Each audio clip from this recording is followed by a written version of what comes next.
चलिए, बहुत बहुत स्वागत है आप सभी का हमारे इस डिजिटल प्लेटफॉर्म पे। जैसा कि आप सब जानते हैं कि हम लोग दंतेवाड़ा जिले का एक जो पार्ट 1 था वो हम लोग देख चुके थे, ठीक है। पार्ट 2 में कुछ चीज़ें बच गई हैं, उसको हम लोग कवर करना है आज, सो उसको कवर करेंगे। और फर्स्ट डे मैंने आपको पिक्चर्स भी नहीं दिखाया था ना, तो मैप पे वाइज हम लोग जगह को ट्रेस किए थे। आज उन सभी जगहों को और डिटेल में जानने का प्रयास करेंगे, और कुछ कुछ चीज़ें जो पुरातात्विक, ऐतिहासिक, धार्मिक और जो प्राकृतिक स्थल थी वो चीज़ों को हम लोग देखेंगे आज। तो सबसे पहले थोड़ा सा रिकैप कर लेते हैं। हम लोग दंतेवाड़ा जिले में थे। दंतेवाड़ा जिला जो है आपका 9वां जिला है, ठीक है, छत्तीसगढ़ का। क्योंकि जब मैंने बताया था कि 1998 में क्या हुआ था, अटल बिहारी वाजपेयी इस दौरे पे आए थे और छत्तीसगढ़ को उन्होंने बोला था कि ये एक राज्य बनेगा। राज्य बनने के समय, उस समय कितने जिले थे? 7 जिले थे उस समय, ठीक है, 7 जिले थे। तो ये 7 जिलों से कोई राज्य का गठन नहीं हो पा सकता था, इसीलिए उन्होंने क्या बनाया, कमेटी बनाया। इस कमेटी का नाम क्या था? सिंहदेव समिति, ठीक है। सिंहदेव समिति की सिफारिश आधार पर छत्तीसगढ़ में कितने जिले बनाए गए? 9 नए जिले बनाए गए, ठीक है। तो 1998 में सिंहदेव समिति की सिफारिश के आधार पर कितने जिले बनाए गए? 9 नए जिले बनाए गए। उन 9 नए जिले में 8वां जो जिला था आपका, 8वां जिला था वो क्या था? कांकेर था। और 9वां जिला था जिसको हम लोग पढ़े हैं वो क्या है? दंतेवाड़ा है, ठीक है। तो ये जो था 1998 में अपने अटल बिहारी वाजपेयी के द्वारा जो घोषणा किया गया था कि आप हमें 11 सांसद हो, हम आपको नया राज्य देंगे। तो राज्य बनने के लिए एक नए कमेटी बनाई गई जिसमें 7 जिलों, उस समय 7 जिले थे, 7 जिले से राज्य बनना उतना मुश्किल था, तो इसलिए उन्होंने जिलों की संख्या को वर्तन किया। प्रशासनिक असुविधा हो रही थी, इसकी वजह से भी एक कमेटी बनाई गई और उन्होंने सुझाव दिया कि छत्तीसगढ़ में 9 नए जिले बनने चाहिए। इन 9 नए जिलों में आपका जो 8वें नंबर का जिला था वो था कांकेर, और 9वें नंबर का जिला था दंतेवाड़ा, जिसको हम लोग अभी तक पढ़ चुके हैं, ठीक है। तो ये जो 1998 में, 1998 में जो 9 नए जिले बनाए गए, ये भी 2 चरण बनाए गए थे। एक तो था 25 मई को, 25 मई को 6 जिले बनाए गए थे, ठीक है। 25 मई को आपका 6 जिला बनाया गया था, जबकि 6 जुलाई को, 6 जुलाई को 3 नए जिले बनाए गए थे, ठीक है। तो इस प्रकार 9 नए जिले से बढ़कर के हमारे जिलों की संख्या कितनी हो गई? 7 + 9 = 16 जिले। तो राज्य स्थापना दिवस सन 2000 तक छत्तीसगढ़ में कितने जिले थे? 16 जिले थे। और जो कि मैंने पढ़ा चुका है, आप जिला जब गठन हो रहा था उसका मैं एक वीडियो बनाया हूं ऑलरेडी पहले से, तो आप देख सकते हो। तो हमारे यहाँ 1998 में 2 चरण में जिले बनाए गए। पहला तो 25 मई को 6 जिले और 6 जुलाई को 3 नए जिले। तो टोटल कितने नए जिले बन गए? 9 नए जिले बन गए, ठीक है। ये था। इसके बाद हम लोग आते हैं थोड़ा सा जिले में। तो ये हमारा जो है दंतेवाड़ा जिला है ना। दंतेवाड़ा जिले से हम लोग अगर महाराष्ट्र से आएंगे, निजामाबाद से, तो हम लोग कहाँ आएंगे? भोपालपट्टनम, बीजापुर, भैरमगढ़ होते हुए आपका ये आएगा, है ना, दंतेवाड़ा, है ना। यहाँ पे बस्तानार घाटी, बस्तानार घाटी के बाद जगदलपुर, जगदलपुर, ठीक है, बस्तानार घाटी, ठीक है, ये दंतेवाड़ा। इधर आपका आएगा भैरमगढ़, बीजापुर, भोपालपट्टनम, ठीक है। ये क्या है? NH-63, ठीक। और हम लोग ऊपर से आ रहे थे, तो ऊपर में क्या आएगा आपका? ये क्या है? यहाँ से यहाँ पे पड़ेगा गीदम, और गीदम से दंतेवाड़ा कितना है? NH-163A, जो आपका सबसे छोटा रोड है, 12 किलोमीटर का, ठीक है। यहाँ से क्रॉस करेंगे, ठीक। ये रोड आ क्या है आपका? SH-5, ठीक है। ये चीज हम लोग देखे थे, है ना। दंतेवाड़ा, दंतेवाड़ा के बाद हमारा यहाँ पे क्या होता है? ये SH-5 जो है सबसे बड़ा रोड है, ये कहाँ चल जाएगा आपका? यहाँ दंतेवाड़ा के बाद ये कट जाता है सुकमा, और इधर आ जाता है एक कोंटा, ठीक है। 2 रोड है, ये 2 रोड, एक में SH-27, यहाँ से एक रोड कटता है दंतेवाड़ा से, ठीक है।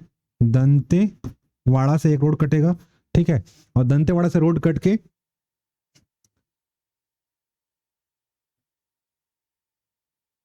ये जो है आपका S63, ये गीदम होके जाएगा, ठीक है। फिर गीदम से ये दंतेवाड़ा तक 163A है,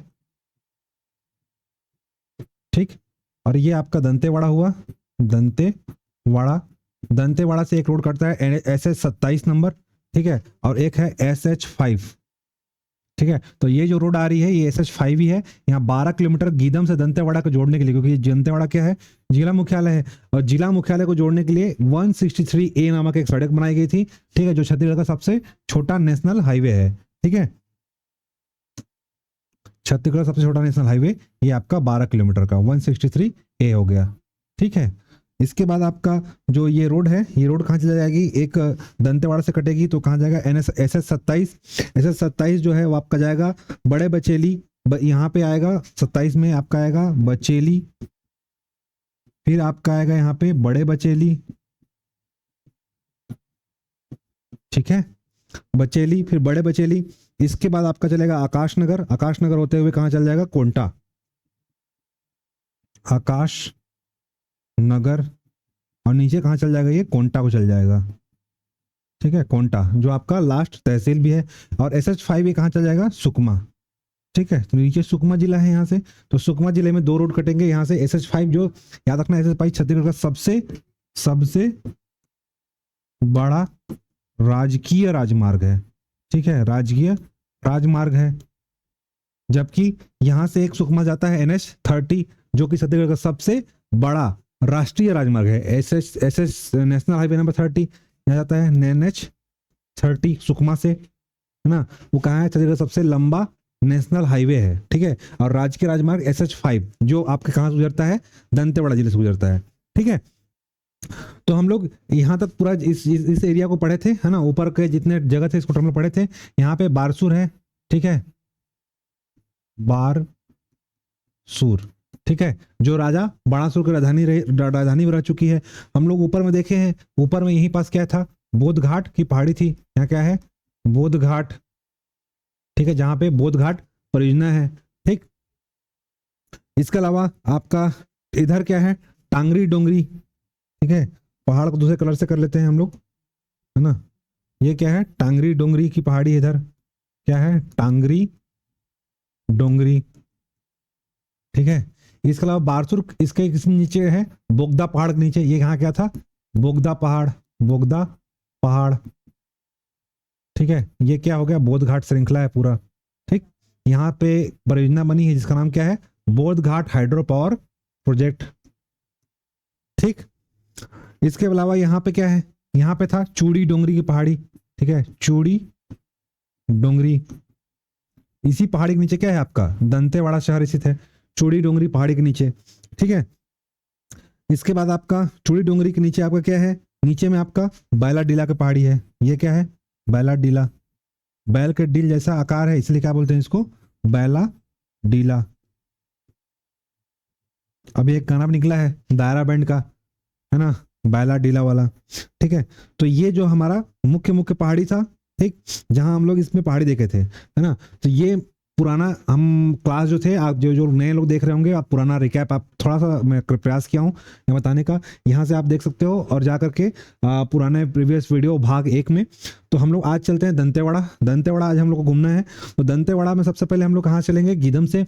तो गीदम यहाँ से दंतेवाड़ा के लिए जोड़ने के लिए गीदम से शुरुआत करते हैं, 163A में आएंगे, ठीक है। अगर हम लोग कहाँ से आ रहे हैं, बारसूर से आ रहे हैं, बारसूर से चलेंगे गीदम, गीदम से चलेंगे दंतेवाड़ा 163A में, और पहुंच जाएंगे हम लोग कहाँ, दंतेवाड़ा का जिला मुख्यालय। चूंकि दंतेवाड़ा जिला मुख्यालय आपके नेशनल हाईवे से जुड़ा नहीं था, इसीलिए 163A सरकार ने 12 किलोमीटर का रोड बनाया और गीदम से दंतेवाड़ा जोड़ा, क्योंकि ये जो NH63 है ये कहाँ जाता है, गीदम से हो जाता है आपका बास्तानार घाटी और जगदलपुर को चल जाता है, और सीधे कहाँ निकल जाएगा, ये ओडिशा को निकल जाएगा, ठीक है, ओडिशा निकल जाता है, ठीक है। तो हम लोग आज कहाँ बढ़ रहे हैं, गीदम से हैं, और गीदम से बढ़ रहे हैं आगे आपका दंतेवाड़ा में, ठीक है। अच्छा, गीदम के पास जैसे हम लोग गीदम से आगे बढ़ेंगे, कहाँ जाएंगे, दंतेवाड़ा की ओर जाएंगे। तो गीदम से जैसे ही आप नीचे बढ़ेंगे, थोड़ा सा मैं यहाँ पे मिटा दे रहा हूँ ताकि अच्छे से आपको विजिबल हो सके, है ना। जो लोग नए हैं वो पुराना प्रीवियस वीडियो देखेंगे तो उसमें आपको ज्यादा क्लियर होगा, क्योंकि मैं बार बार बढ़ाऊंगा वही वही चीज, आपका टाइम वेस्ट होगा, है ना। चलिए, ये हम गीदम से आ रहे हैं, रोड स्टेट हाईवे है, ठीक है। ये जाएगा यहाँ से, एक रोड इधर कट जाएगा, ये है SH5, थोड़ा सा यहाँ से ले लेते हैं, SH5 है, ये SH27 है, ठीक है। ये चल जाएगा कोंटा और ये चल जाएगा सुकमा, ठीक है। ये आपका गीदम है, ये जा रहा है 63, ठीक है, ये है 63, ये है SH5, ठीक है। F5 यहाँ निकल जा रहा है आपका, ठीक है। ये यहाँ से आ रहे हैं हम लोग गीदम, बारसूर, बारसूर से गीदम, गीदम से आपका ये आपका आएगा दंतेवाड़ा,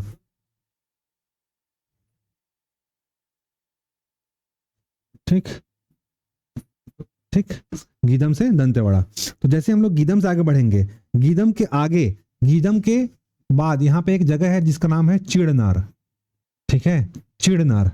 गीदम से जैसे आप आगे बढ़ोगे, यहाँ पे एक जगह है, इस जगह का नाम क्या है, चिड़नार।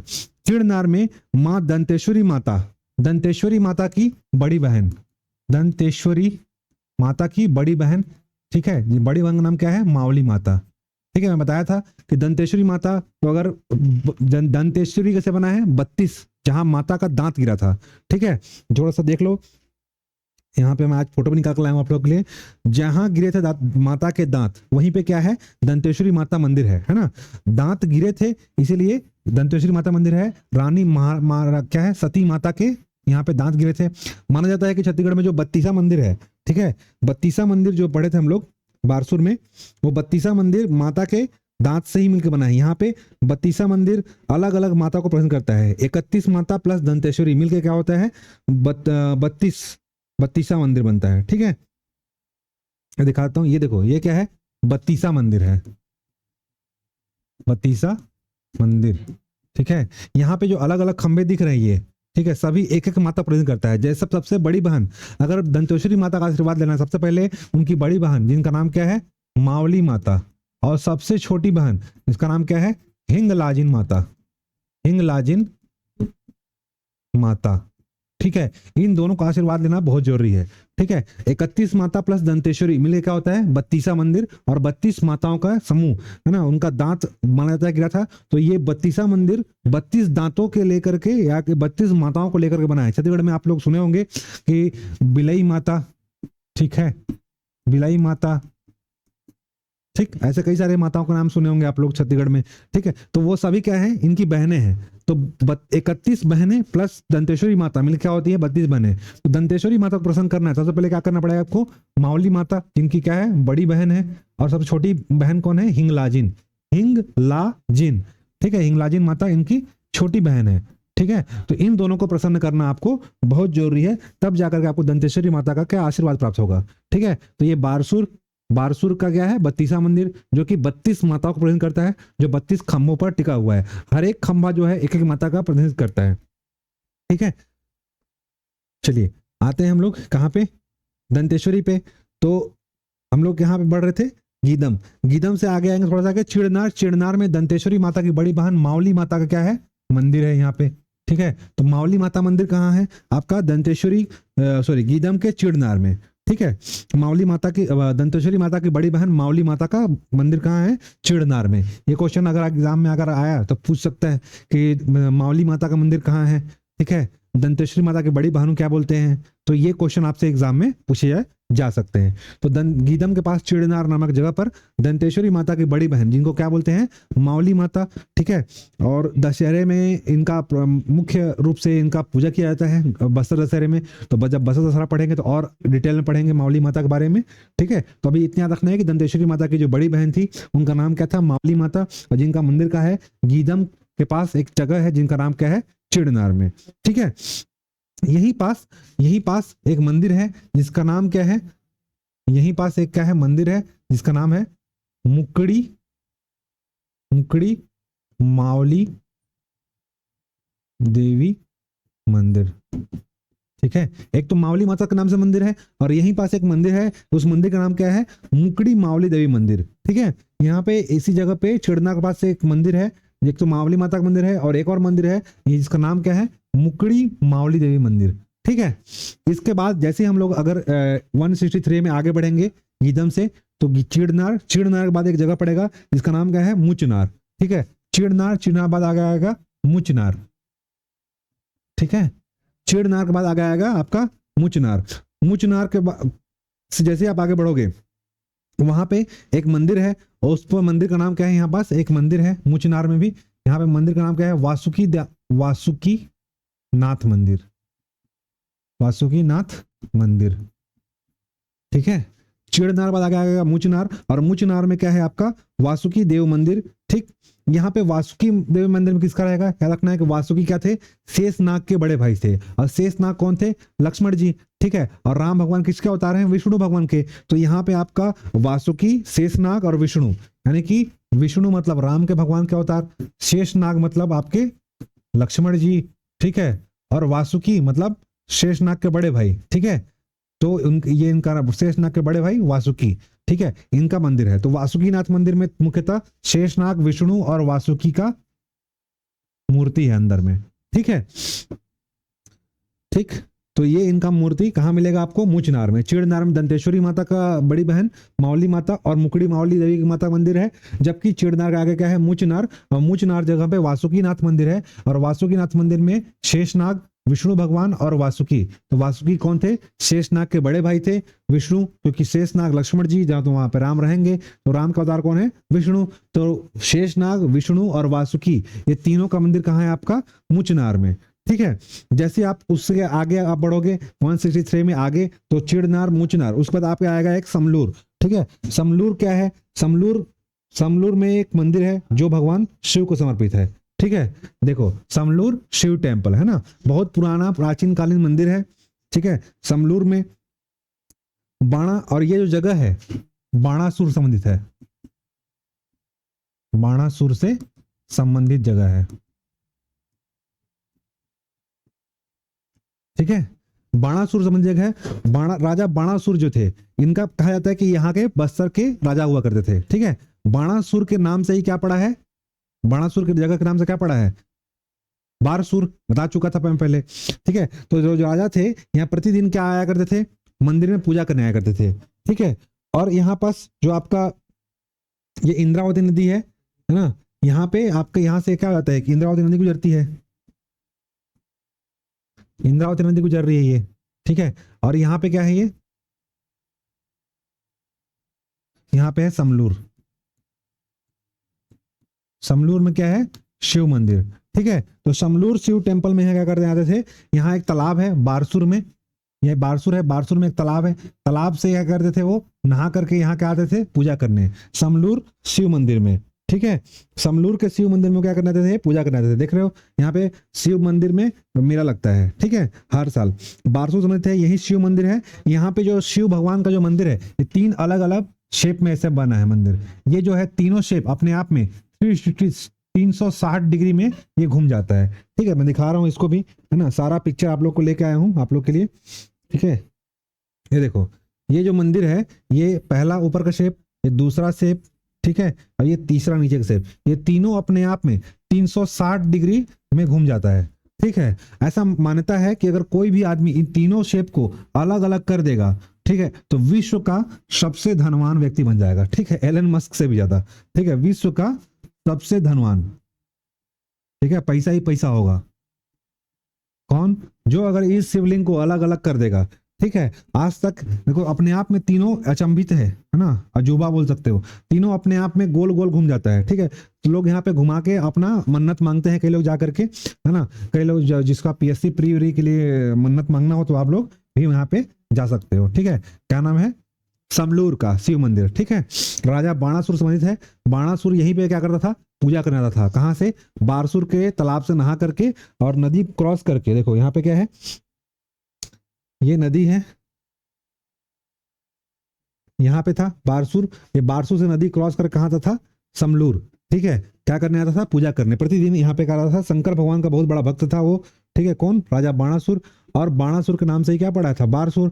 तो बारसुर संबंधित जगह है यहाँ पे। समलूर में कार्ली महादेव का मंदिर है ना, कार्ली महादेव। यह जो मंदिर है 3 शेप में है, मैं दिखाया, और जो कि अपने आप में 360 डिग्री में क्या हो जाता है? रोटेट हो जाता है। ऐसी मान्यता है कि अगर तीनों शेप को अगर कोई अलग अलग कर दे तो क्या हो जाएगा? वो विश्व का सबसे धनवान व्यक्ति हो जाएगा, ठीक है। अभी कौन है? तो एलन मस्क है, ठीक है। तो उससे ज्यादा पैसा हो जाएगा, ट्राई कर सकते हो, ठीक। तो ये विश्व का सबसे धनवान व्यक्ति बन जाता है ना, ऐसा मान्यता है ना, किंवदंती प्रतीत है, ठीक। जैसे ही हम लोग इसके आगे बढ़ेंगे, देख लो समलूर का शिव मंदिर में मेरा भी लगता है, यहाँ पे करली महादेव मंदिर है। करली महादेव का यहाँ पे क्या लगता है? मेरा भी लगता है। देख रहे हो ना, ये मंदिर है, प्राचीन कालीन मंदिर है, ठीक है। ये समलूर का शिव मंदिर है, ठीक। चलिए आगे बढ़ते हैं। हाँ, तो जैसे ही हम लोग कहाँ से बढ़ेंगे? समलूर से आगे बढ़ेंगे। समलूर से आगे बढ़ेंगे तो आपका एक जगह पड़ेगा, और जगह का नाम क्या है? टेकनार, ठीक है। समलूर से आगे बढ़ेंगे तो यहाँ पे जगह का नाम आएगा टेकनार। टेकनार जो है दंतेवाड़ा का इंडस्ट्रियल एरिया है, आईआईडीसी, ठीक है। आईआईडीसी मतलब क्या होता है? लघु औद्योगिक क्षेत्र, ठीक है। Integrated industrial development corporation, IIDC का चेक क्या है यहाँ पे सेंटर है टेकनार। टेकनार यहाँ का क्या है, इंडस्ट्रियल एरिया है। ठीक है, तो लघु औद्योगिक क्षेत्र अगर पूछेगा कि कहाँ है दंतेवाड़ा का लघु औद्योगिक क्षेत्र या आईआईडीसी कौन है, तो जगह का नाम क्या है, टेकनार। तो टेकनार क्या है, दंतेवाड़ा जिले का लघु औद्योगिक क्षेत्र है, यानी कि इंडस्ट्रियल एरिया है। यहाँ का इंडस्ट्रियल एरिया का जगह का नाम क्या है, टेकनार। जैसे बिलासपुर क्या है, तिफरा, है ना, वैसे यहाँ का नाम क्या है, टेकनार। इसकी स्थापना कब हुई थी, 2007 में। 2007 में टेकनार में लघु औद्योगिक क्षेत्र दंतेवाड़ा जिले में टेकनार की स्थापना हुई थी। ठीक है, आईआईडीसी है। ठीक, आईआईडीसी मतलब क्या होता है, इंटीग्रेटेड इंडस्ट्रियल डेवलपमेंट कॉर्पोरेशन। ठीक है, आईआईडीसी की स्थापना हुई है। ठीक है, लघु औद्योगिक क्षेत्र कहाँ है, टेकनार, दंतेवाड़ा में। ठीक है, इसी का आगे बढ़ेंगे तो मैं बताया था कि यहाँ पे टेकनार है, और टेकनार के पास ये पे क्या है आपका, चूड़ी डोंगरी की पहाड़ी है ना, बताया था मैं, यहाँ पास ये चूड़ी डोंगरी की पहाड़ी है, और टेकनार के आगे क्या है, दंतेवाड़ा। तो बताया था कि दंतेवाड़ा जो जिला है, दंतेवाड़ा जो जिला है, ठीक है, वो किसके नीचे बसा हुआ है, ये चूड़ी डोंगरी की पहाड़ी। ये चूड़ी डोंगरी है, ये क्या है, चूड़ी डोंगरी। ठीक है, चूड़ी डोंगरी की पहाड़ी नीचे क्या है, दंतेवाड़ा शहर बसा हुआ है। ठीक है, टेकनार बाद क्या आएगा आपका, जस्ट दंतेवाड़ा आएगा, और दंतेवाड़ा जब पूछेगा किस पहाड़ी नीचे स्थित है, तो चूड़ी डोंगरी की पहाड़ी, चूड़ी डोंगरी की पहाड़ी नीचे आपका दंतेवाड़ा शहर स्थित है। ठीक है, इसी पश्चात आपका एक आएगा दंतेवाड़ा में, जैसे आप पहुंचोगे तो दंतेवाड़ा जैसे आप पहुंचोगे आपका दिखाएगा यहाँ पे एनएमडीसी में आपका स्वागत है। ठीक है, दंतेवाड़ा शहर जैसे घुसोगे आपको वहां पे एक बोर्ड दिखेगा, उस बोर्ड में लिखा रहेगा एनएमडीसी में आपका स्वागत है। एनएमडीसी का फुल फॉर्म क्या है, नेशनल मिनरल डेवलपमेंट कॉर्पोरेशन। हुआ क्या था कि एक जापानी व्यक्ति आए थे, और जापानी व्यक्ति का नाम आया था यूमेरा। ठीक है, जापानी व्यक्ति का नाम क्या था, यूमेरा, यूमेरा या यूमेरा। ठीक है, वो आए थे इधर घूमने छत्तीसगढ़ में, दंतेवाड़ा में। उनको पता चला कि यहाँ पे एक चट्टान पाया जाता है जहाँ पे लोहा ही लोहा है। ठीक है, तो उन्होंने आया यहाँ पे और उन्होंने एक खनिज खोज की जिसका नाम क्या था, लोहा। ठीक है, यहाँ पे जो बेस्ट क्वालिटी का लोहा उनको मिला, तो उन्होंने क्या किया, सबसे पहले भारत सरकार से एमओयू साइन कराया, क्योंकि वो जापानी व्यक्ति थे, जापानी इंजीनियर थे। वो यहाँ उनको पता चला कि इस क्षेत्र में धारवाड़ क्रम की चट्टानें पाई जाती हैं। धारवाड़ क्रम की चट्टानों में क्या पाया जाता है, मुख्यतः लोहा पाया जाता है। तो उन्होंने यूमेरा जो जापानी क्या थे, व्यक्ति थे, साइंटिस्ट थे, वहां आके यहाँ पे इनको किसकी खोज की, लोहे की चट्टान की खोज की, है ना। हेमेटाइट चट्टान, मैग्नेटाइट चट्टान यहाँ पे पाया जाता है। तो इन्होंने क्या किया, भारत सरकार से अनुरोध किया कि यहाँ पे इतना ज्यादा लोहा है, इसको एमओयू साइन करके हमको क्या चाहिए, जापान चाहिए। ठीक है, जापान के लिए, जापान में लॉ एस संयंत्र की स्थापना होना था, उसके लिए लोहा का कच्चा पदार्थ हमको कहाँ से मिल गया, उनको कहाँ से मिल गया, आपको बैलाडीला के पहाड़ी से। ठीक है, यहाँ पे बैलाडीला की पहाड़ी है दंतेवाड़ा जिले में, है ना। तो बैलाडीला की पहाड़ी में बेस्ट किस्म का क्या मिला, लोहा मिला। यूमेरा ने भारत सरकार से एमओयू साइन कराया, और एमओयू साइन करा करके लॉ एस संयंत्र की स्थापना क्या कराई, यहाँ पे जापान के सहयोग से। ठीक है, और जो लोहा था उसके एक्सपोर्ट करने के लिए उन्होंने एक ट्रेन भी लाइन बिछवाने का प्रयास किया जापान के सहयोग से। कहां से कहां चलता है आपका, दंतेवाड़ा जिले से विशाखापट्टनम तक रेल लाइन ही बिछाया गया है। ठीक है, तो एनएमडीसी अब उनको स्थापना करना था। ठीक है, तो ये पूरा जंगल एरिया था, तो यहाँ पे एनएमडीसी नामक एक कारपोरेशन बनाया भारत सरकार और जापान के सहयोग से। इसके लिए क्या होना चाहिए, एक डेवलपमेंट कॉर्पोरेशन इसकी स्थापना की गई, जिसका नाम क्या रखा गया, NMDC, national mineral development corporation. क्योंकि जो कि जापान को क्या करना था, लोहा निकालना था, इसके लिए कोई एक क्या करना चाहिए था, कि एक कॉर्पोरेशन चाहिए था जो इसके लिए समर्पित संस्थान हो, जो खोदने का काम करे। और संयंत्र लगाने के लिए क्या चाहिए, एक कॉर्पोरेशन चाहिए, डेवलपमेंट कॉर्पोरेशन के लिए एक संयंत्र की स्थापना करनी थी। उस संयंत्र का नाम क्या रखा गया, national mineral development corporation. Bharat सरकार के सहयोग से इसका एक स्थापना हुआ। ठीक, और इसकी स्थापना जो हुई थी 1958 में हुई थी। ठीक है, एनएमडीसी की स्थापना कब हुई थी, 1958 में। ठीक है, 1958 में एनएमडीसी की स्थापना हुई। ठीक है, 1958 में। अब उन एनएमडीसी की जब स्थापना हो गई तो इसके लिए आसपास कोई शहर देखा गया, बड़ा शहर कौन सा था, मेट्रोपोलिटन सिटी। तो यहाँ पे आप जानते हो कि नीचे पे क्या है, यहाँ पे हैदराबाद है, यहाँ पे क्या है, हैदराबाद।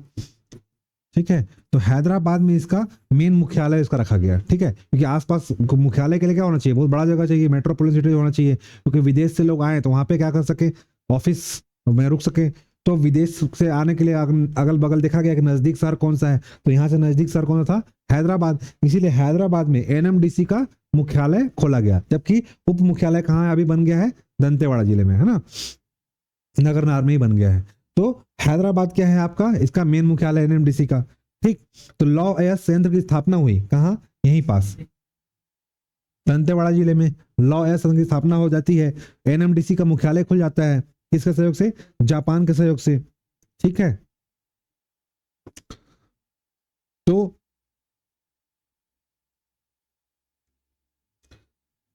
दंतेवाड़ा शहर में सबसे पहले जो आपका जो खुलता है, बैलाडीला पहाड़ में, बैलाडीला पहाड़ी आता है, और यहाँ पे क्या खुला है, दंतेवाड़ा शहर में बैलाडीला पहाड़ी से लोहा खोदने के लिए क्या निकलता है, एनएमडीसी की स्थापना होती है, ठीक है।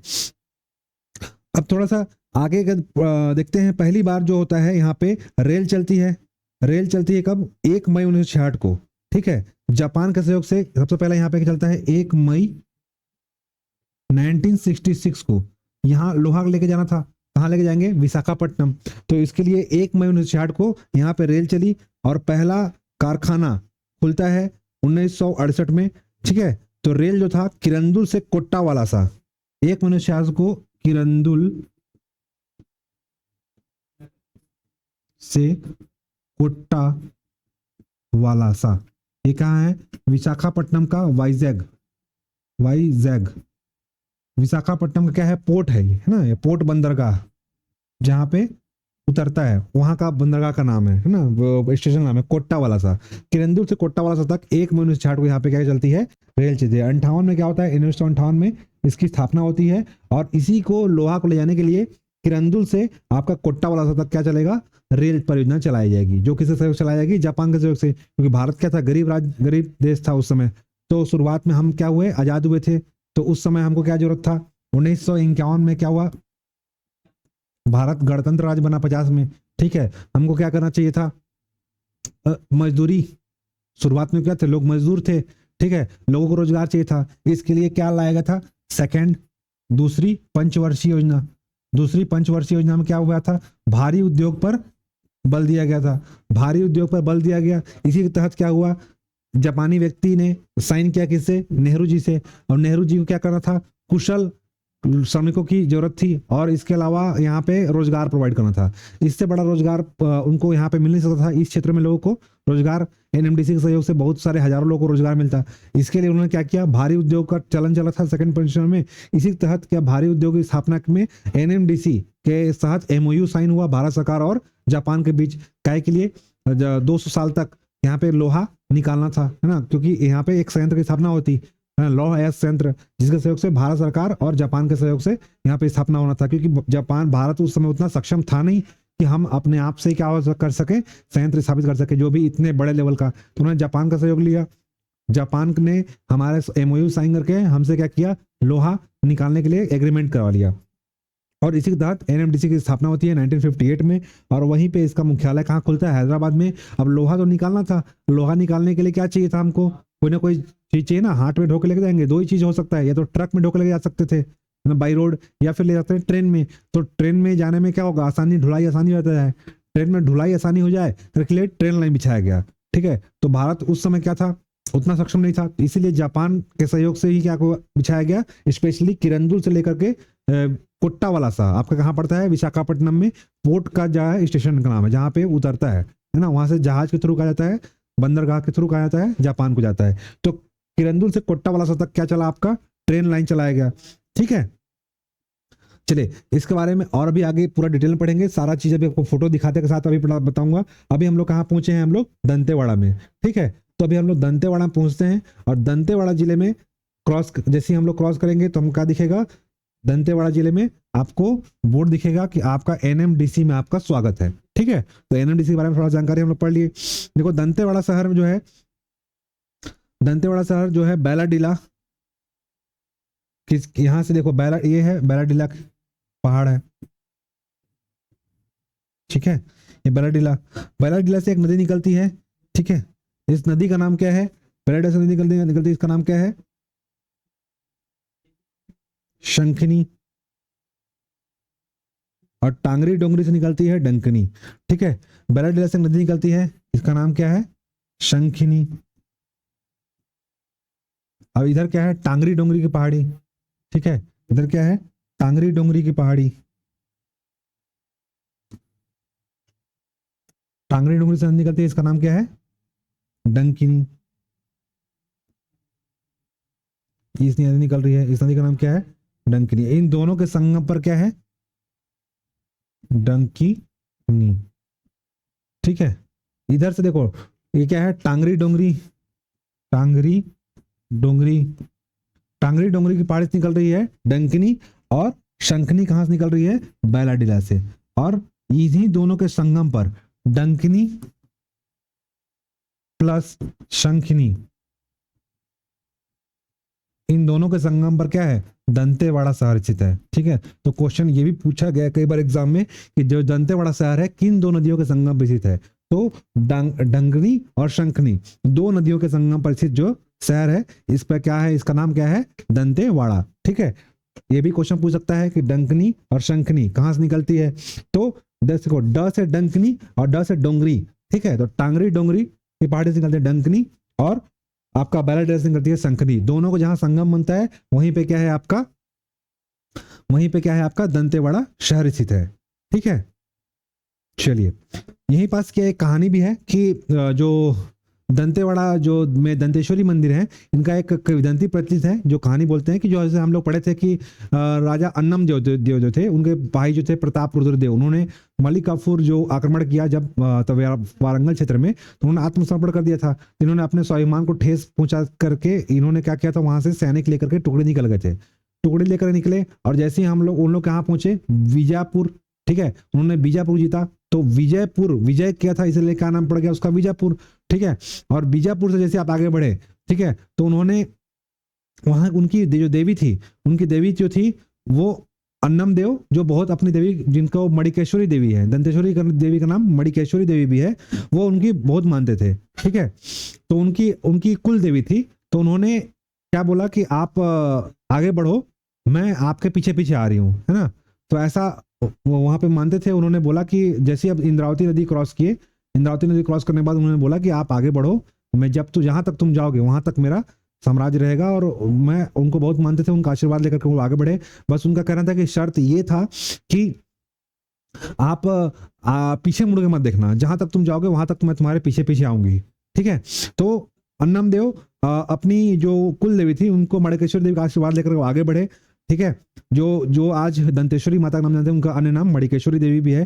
ठीक, तो जैसे जैसे आगे बढ़े, आगे बढ़ने के पश्चात यहाँ पे जो यहाँ पे दंतेवाड़ा के पास क्या हुआ? एक नदी आया, और वो नदी क्रॉस करने के बाद, जैसे इंद्रावती नदी से क्रॉस किए, तो उनको उनका शक ऐसा लगा कि यहाँ पे माता का कुछ विलुप्त हो गई है ना, ऐसा उनको लगा कि माता विलुप्त हो गई है, तो उन्होंने पीछे मुड़ के देख लिया।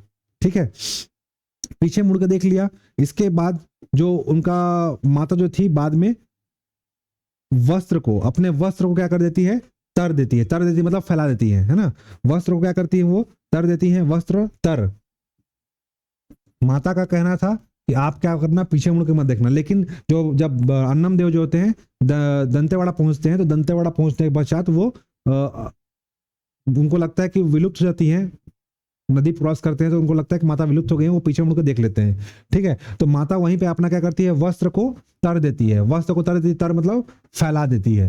ठीक है, बाद में इसी जगह का नाम वस्त्र तर से अभ्रंश से क्या बन गया? आपका बस्तर पड़ गया। ठीक है, तो ये जो एरिया था उस समय क्या था? बस्तर था, बस्तर से अलग हुआ था दंतेवाड़ा। ठीक है, तो वस्त्र को माता ने तर दिया था। ठीक है, इसीलिए क्या बन गया? इस जगह का नाम क्या पड़ गया? वस्त्र, यानी कि बस्तर। बाद में यहीं पास जब माता ने यहीं पास, माता यहाँ पे क्या हो गई? विराजमान हो गई, है ना? माता यहीं पास क्या हो गई? रुक गई। जो बोली थी कि अगर पीछे मुड़ के देखोगे तो मैं क्या हो जाऊंगी? वहीं पास तर दूंगी, है ना? वस्त्र तर दी। उन्होंने माता का क्या हुआ? यहाँ पे स्थापना हो गई, मतलब माता यहीं पास क्या हो गई? रुक गई। इसीलिए डंकनी और शंखनी के संगम पर, ठीक है, राजश्री देवी, जिसको हम लोग पढ़े थे, राजश्री देवी ने सन 1324 ईस्वी में यहाँ पे एक मंदिर का निर्माण कराया। किसके नाम पर? दंतेश्वरी के नाम पर, ठीक है। तो दंतेश्वरी के नाम पर यहाँ पे मंदिर का नाम करवाया और इसका नाम क्या रखा गया, दंतेश्वरी मंदिर। और इस दंतेश्वरी मंदिर की जगह से इसका जगह का नाम क्या पड़ गया, दंतेवाड़ा। तो दंतेवाड़ा के जगह का नाम का इतिहास ये भी है, एक किंवदंती प्रचलित है, ठीक है, कि माता ने यहाँ पर अपना क्या किया था, वस्त्र तर दिया था, इसलिए इस क्षेत्र का नाम क्या पड़ गया, बस्तर। और जबकि माता का नाम क्या है, यहाँ पे दांत गिरा था, इसलिए नाम क्या पड़ गया, दंतेश्वरी। ये भी एक किंवदंती है। और दूसरी चीज क्या है कि यहाँ पे कि माता यहाँ पे क्या हो गई थी, पीछे मुड़ के देख लिए थे अन्नम देव, तो यहाँ पे माता क्या हो गई थी, रुक गई थी और यहीं पे स्थापना हो गया था। और यहीं पास बाद में राजश्री देवी ने एक मंदिर का निर्माण करवाया, जिनका नाम क्या है, दंतेश्वरी मंदिर, ठीक है। दंतेवाड़ा जो है, दंतेवाड़ा में आपका जैसे आप दंतेवाड़ा शहर पहुंचोगे, दंतेवाड़ा शहर में आगे बढ़ोगे तो आपको एक कॉलेज दिखेगा, उस कॉलेज का नाम क्या है, दंतेवाड़ा। हाँ, ये ध्यान रखना, दंतेवाड़ा जो विधानसभा सीट है, दंतेवाड़ा जो क्या है, एसटी विधानसभा सीट है, ठीक है। दंतेवाड़ा क्या है, एसटी विधानसभा सीट है। यहाँ से जो विजेता है, यहाँ पे चैतराम अटामी बीजेपी प्रत्याशी जो है यहाँ के विधायक है यहाँ से, ठीक है। चैतराम अटामी यहाँ से विधायक हैं, जबकि छविंद्र कर्मा यहाँ से कांग्रेस के प्रत्याशी थे, जो कि हार गए थे। और विजयी कौन हुए थे, चैतराम अटामी। तो दंतेवाड़ा जिले के विधायक कौन है, चैतराम अटामी जी हैं। दंतेवाड़ा जिले का जब मैं नामगढ़ बताया, दंतेवाड़ा जिले में सबसे मेन फेमस नदी क्या है, दंतेश्वरी माता का मंदिर है, जहाँ पे माता के दांत गिरे थे, इसीलिए इसका नाम क्या पड़ जाता है, दंतेवाड़ा। और जो मैंने कहानी किंवदंती बताया है वो भी जान सकते हो, 51 शक्तिपीठ में से 51 शक्तिपीठ है देश में, तो 51 शक्तिपीठ में से एक शक्तिपीठ कहाँ पे है, दंतेवाड़ा जिले में है, ठीक है। दंतेश्वरी माता का मंदिर देख सकते हो आप लोग, जरूर आशीर्वाद देना। इनकी दो बहन, एक 31 बहन है प्लस एक दंतेश्वरी माता, दोनों मिलाकर होता है 32। और इसी के नाम पर क्या है, 32 मंदिर कहाँ है, बारसूर जिले में, सॉरी बारसूर की जगह पे स्थित है, ठीक है। दंतेश्वरी माता का मंदिर है, जो क्या रखना, ये एकमात्र ऐसा शक्तिपीठ है जो किससे है, काष्ठ निर्मित है, ठीक है। काष्ठ यानी कि लकड़ी से बना हुआ मंदिर है, पूरा जो मंदिर है किससे बना हुआ है, लकड़ी से बना हुआ है। तो ये 51 शक्तिपीठ में से एक ऐसा शक्तिपीठ है जहां पे सारा चीज क्या है, लकड़ी से बना हुआ मंदिर है ये, ठीक है। समलूर के बारे में पढ़ चुके थे, क्योंकि राजा बाणासुर क्या करते थे, यहाँ पे शिव मंदिर है, और शिव मंदिर में क्या करना था, तपस्या। यहाँ पे 3 वाला 3 है ना, 3 स्टेप वाला शिव मंदिर जो 360 डिग्री घूम जाता है। और ये जो थे बोगदा पहाड़, जो बोध घाट के पास बोगदा पहाड़ है, वहां पास जालूर नाम की गुफा में तपस्या करने जाते थे। यहाँ से तपस्या करने जाते थे, नदी से नहा करके वो क्या करते थे, बोगदा पहाड़, ठीक है। बोगदा पहाड़ कहाँ था, बारसूर के पास, बारसूर। बोगदा पहाड़ के नीचे क्या है, बोगदा पहाड़ के नीचे बारसूर है, और यहीं पास एक गुफा है, ठीक है। गुफा है बारसूर के पास, झील से नहा करके। तो पहले क्या करा जाता था, नदी क्रॉस करके जहां जाता था, बारसूर में, सॉरी समलूर में पूजा करने शंकर भगवान का। और वहां पे एक जालूर गुफा है जहां पे वो तपस्या करते थे बाणासुर राजा, ठीक है। पहाड़ में एक गुफा है जिसका नाम क्या है, तालूर, तालूर गुफा है, ठीक है। यहाँ पे एक गुफा है, गुफा का नाम क्या है, तालूर गुफा, ठीक है। तालूर गुफा, यहां पास राजा बाणासुर क्या करता था, तपस्या करता था, ठीक। तो बारसूर जो है बोगदा पहाड़ के नीचे है, बोगदा पहाड़ में एक गुफा है, इस गुफा का नाम क्या है, तालूर गुफा। तालूर गुफा में बाणासुर क्या करता था, तपस्या करता था, नहा के जाता था, कहाँ से, आपका बारसूर के झील से, है ना, वहां से नहा के पूजा करने का आता था समलूर में। रोज दिन शंकर भगवान का अनन्य भक्त था, यहाँ से कहाँ जाता था, गुफा में जाके तपस्या करता था। तो रोज सुबह उठता था, बारसूर के झील में जाकर नहाता था, ठीक है। नहाने के बाद कहाँ आता था, यहाँ पे शंकर भगवान की पूजा करता था, और जा करके तालूर गुफा में क्या करता था, तपस्या करता था, ठीक है। तो ये राजा बाणासुर की कहानी थी, ठीक है। जैसे आप दंतेवाड़ा में आगे बढ़ोगे तो आपको दिखेगा एक कॉलेज, देखो ये इंद्रावती नदी है ना, ये इंद्रावती नदी में क्रॉस करोगे आप तो ये पुल दिखेगा, है ना, यहाँ से आप क्रॉस कर सकते हो, क्रॉस करके पहुंचोगे आप कहाँ, दंतेवाड़ा, है ना, इंद्रावती नदी। हाँ, ये मंदिर था दिखाया था, ठीक है।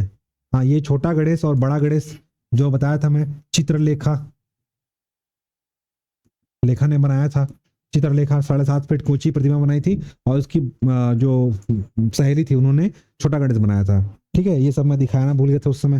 हाँ, दंतेवाड़ा में जैसे आप आगे बढ़ोगे तो आपको क्या मिलेगा, लाइवलीहुड कॉलेज, ठीक है। इसी को क्या बोलते हैं, गुजर बसर कॉलेज, ठीक है, गुजर बसर कॉलेज बोलते हैं। ठीक है, तो पहला पूरे छत्तीसगढ़ का पहला लाइवलीहुड कॉलेज सन 2010 में, सन 2010 में छत्तीसगढ़ का सबसे पहला लाइवलीहुड कॉलेज कहाँ खुला था? तो दंतेवाड़ा जिले में। ठीक है, होता क्या था, 2010 से पहले सभी लोगों को भत्ता मिलता था, बेरोजगारी भत्ता। ठीक है, तो सरकार ने उस समय तत्कालीन सरकार ने, रमन सिंह सरकार ने बेरोजगारी भत्ता को बंद करके एक योजना लाया जिसको नाम रखा था लाइवलीहुड कॉलेज। इसमें क्या होता था, राजमिस्त्री, ठीक है, कारपेंटर, इन सब का प्रशिक्षण दिया जाता था। बहुत सारे स्ट्रीम थे अलग अलग जिसमें लोग रोजगार ले सके, कंप्यूटर सारे क्षेत्र में प्रशिक्षण दिया जाता था और इसके थ्रू उनको रोजगार दिया जाता था ताकि कोई आदमी बेरोजगारी भत्ता न मिले और अपने अपने कार्य अपना अपना जो सभी लोग सीख करके एक सर्टिफिकेट दिया जाएगा और उनको काम मिल सके। ठीक है, इसके लिए लाइवलीहुड कॉलेज खोला गया और पहला लाइवलीहुड जिसको क्या बोलते हैं, गुजर बसर करने के लिए, जाके अपनी आजीविका चला सके, पहला लाइवलीहुड कॉलेज कहाँ खोला गया था? तो खोला गया था आपके दंतेवाड़ा जिले में। ठीक है, तो पहला लाइवलीहुड कॉलेज कहाँ खुलता है? दंतेवाड़ा जिले में, दंतेवाड़ा शहर में सबसे पहला लाइवलीहुड कॉलेज खोला गया है। उसके अलावा सन 2011 में क्या हुआ? पोर्टा कैंप योजना लागू किया गया, पोर्टा कैंप योजना। ठीक है, अब ये पोर्टा कैंप योजना क्या है? पोर्टा कैंप योजना सबसे पहले कहाँ लागू किया गया? दंतेवाड़ा में। ठीक, इसका उद्देश्य था LWE, इसका ऑब्जेक्ट क्या था? LWE, left wing extension. जो नक्सल प्रभावित क्षेत्र होते हैं उसी क्या बोलते हैं? लेफ्ट विंग एक्सटेंशन क्षेत्र। LWE एरिया में जो एजुकेशन के लिए, ठीक है, वहां पे LWE एरिया में ये योजना लागू किया गया। यहाँ पे क्या बनाया जाएगा? एजुकेशन सिटी बनाया जाएगा, एजुकेशन सिटी। वहां के जो प्रभावित होंगे, नक्सल प्रभावित जो लोग होंगे, उनके बच्चों के लिए शिक्षा के लिए एक क्या बनाया जाएगा? Education city. ठीक है, एजुकेशन सिटी बनाया जाएगा। इसके लिए क्या लाया गया? पोर्टा कैंप योजना लगाया गया। और इसी के तहत छत्तीसगढ़ का सबसे बड़ा एजुकेशन सिटी, छत्तीसगढ़ का सबसे बड़ा एजुकेशन सिटी कहां बनाया गया आपका? छत्तीसगढ़ का सबसे बड़ा एजुकेशन सिटी बनाया गया। कहां पे? दंतेवाड़ा में। ठीक है, आप सुने होंगे कि दंतेवाड़ा में एक जगह है, इस जगह का नाम क्या है? जवांगा। ठीक है, दंतेवाड़ा जगह का नाम है जवांगा ग्राम। जवांगा ग्राम में प्रदेश का सबसे बड़ा एजुकेशन सिटी बनाया गया है।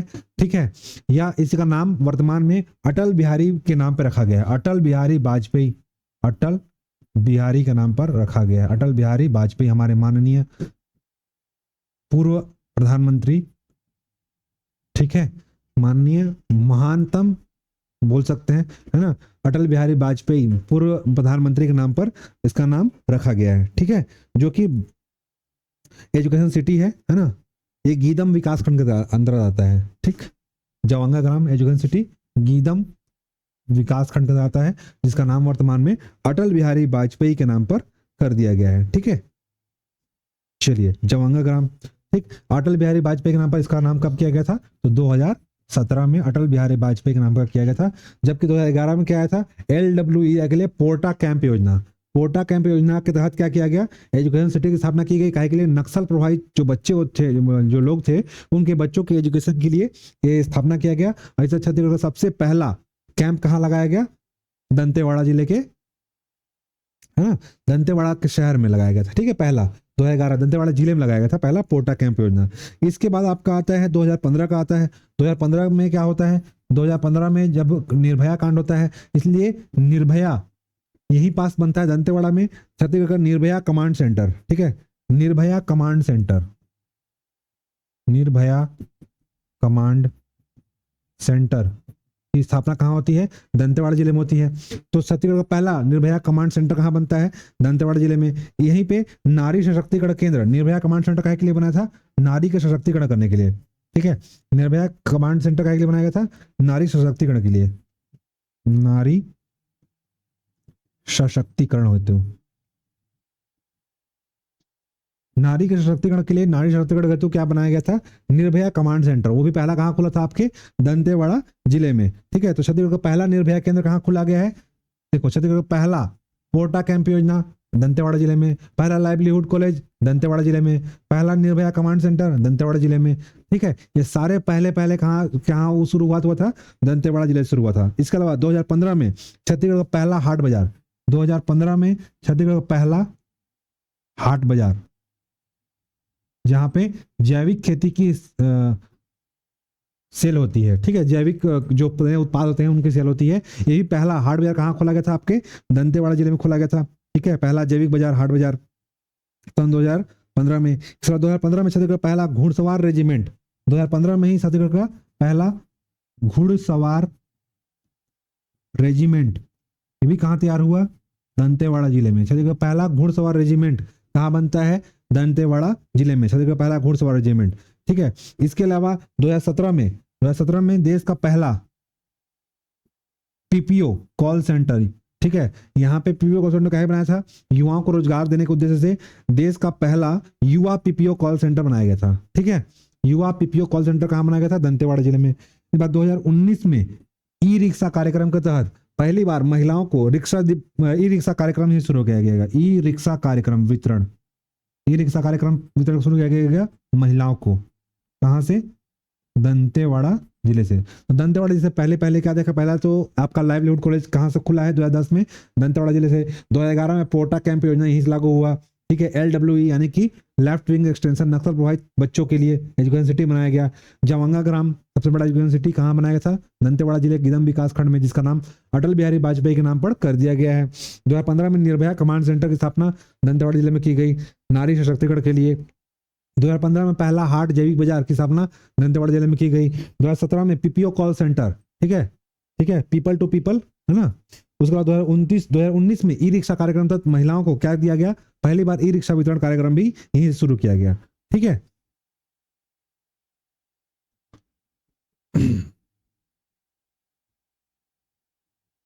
चलिए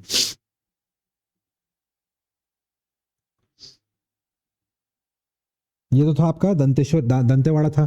ठीक है, तो दंतेवाड़ा शहर जो है आपका,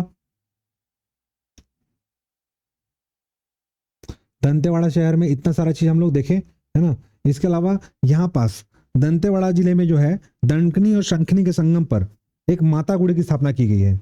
डंकनी और शंखनी के संगम पर, ये जो डंकनी आ रहा है, इधर शंखनी आ रहा है, टांगरी डोंगरी से, ठीक है, टांगरी डोंगरी से डंकनी, टांगरी डोंगरी से डंकनी है, और बैलाडीला से शंखिनी। ठीक है, और यहाँ पे क्या है आपका दंतेवाड़ा, इन दोनों के संगम पर दंतेवाड़ा शहर है। ठीक है, यहीं पास एक मंदिर बनाया गया 1324 में राजश्री देवी ने, जो कि अन्नम देव की पत्नी थी। ठीक है, और यहीं पास संगम स्थल पर एक जगह है जिसका नाम क्या है, माता गुड़ी। ठीक है, संगम स्थल पर क्या है, एक जगह है ना, उस जगह का नाम क्या है, माता गुड़ी। और माता गुड़ी में जगदेव भूषण धारावर्ष में इस मंदिर की स्थापना की थी। ठीक है, माता गुड़ी ने की स्थापना किससे हुई थी, जगदेव भूषण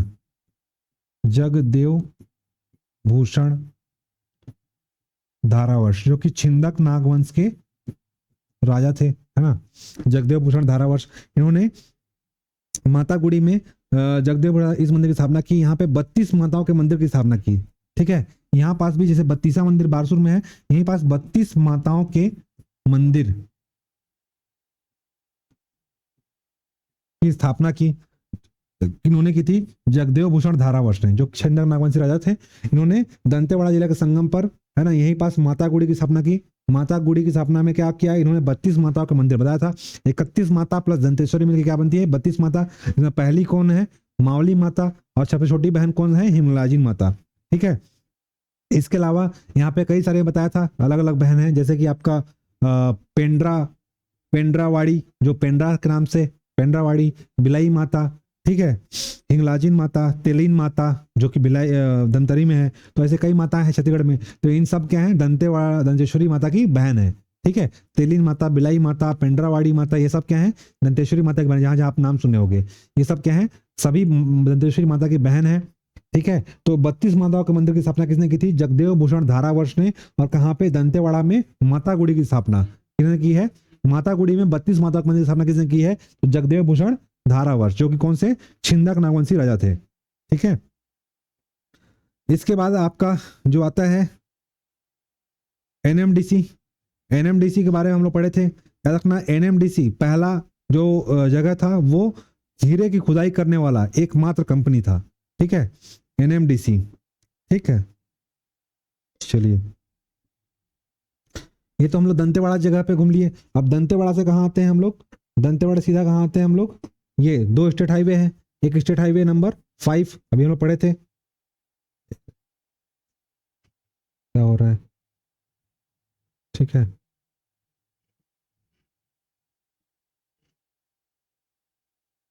ठीक है, अभी हम लोग दंतेवाड़ा तक पहुंच गए थे। ये दंतेवाड़ा आ गया, और दंतेवाड़ा से दो रोड निकलता है।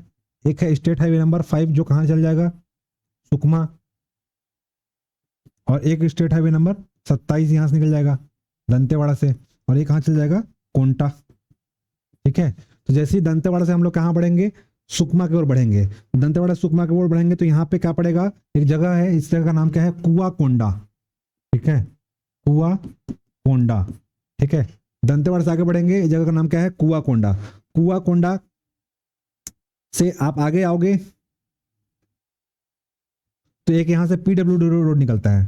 ठीक है, पीडब्ल्यू रोड निकलता है और यहाँ जाता है कटे कल्याण, कटे कल्याण। ठीक है, कुआकोंडा से आगे से एक रोड निकलेगा और कहाँ जाएगा, कटे कल्याण। ठीक है, और कटे कल्याण के बाद आपका वो यहीं पास एक जगह है, जगह का नाम क्या है, पाड़ापुर। कटे कल्याण इस जगह पे क्या नाम है, जगह का नाम पाड़ापुर। ठीक, स्टेट हाईवे नंबर 5 में आगे बढ़ेंगे दंतेवाड़ा से। ठीक है, जा रहे हैं सुकमा में, तो आगे आपका आएगा कुआकोंडा। कुआकोंडा का आगे यहाँ बीडब्ल्यू रोड निकलेगा, नॉर्मल लोकल रोड है, ये कहाँ चल जाएगा, कटे कल्याण को जोड़ेगा, और इसके बीच में एक जगह है, जगह का नाम क्या है, पाड़ापुर। ठीक है, पाड़ापुर है, इसके बाद आपका यहाँ चल जाएगा, आपका सुकमा चल जाएगा। ठीक है, तो ये SS5 के मेन रोड थे। इसके बाद हम लोग जैसे आप बढ़ाएंगे SS27 में, तो यहाँ पे एक जगह है, जगह का नाम क्या है, बचेली। ठीक है, इस जगह का नाम क्या है, बचेली। और इसके बाद आगे आएंगे कोंटा रोड में, तो आगे आपका रहेगा बड़े बचेली। ठीक है, यहाँ पास क्या पड़ेगा, बड़े बचेली। ठीक है, उसके बाद क्या पड़ेगा, आकाश नगर। ठीक है, बचेली, बड़े बचेली और आकाश नगर।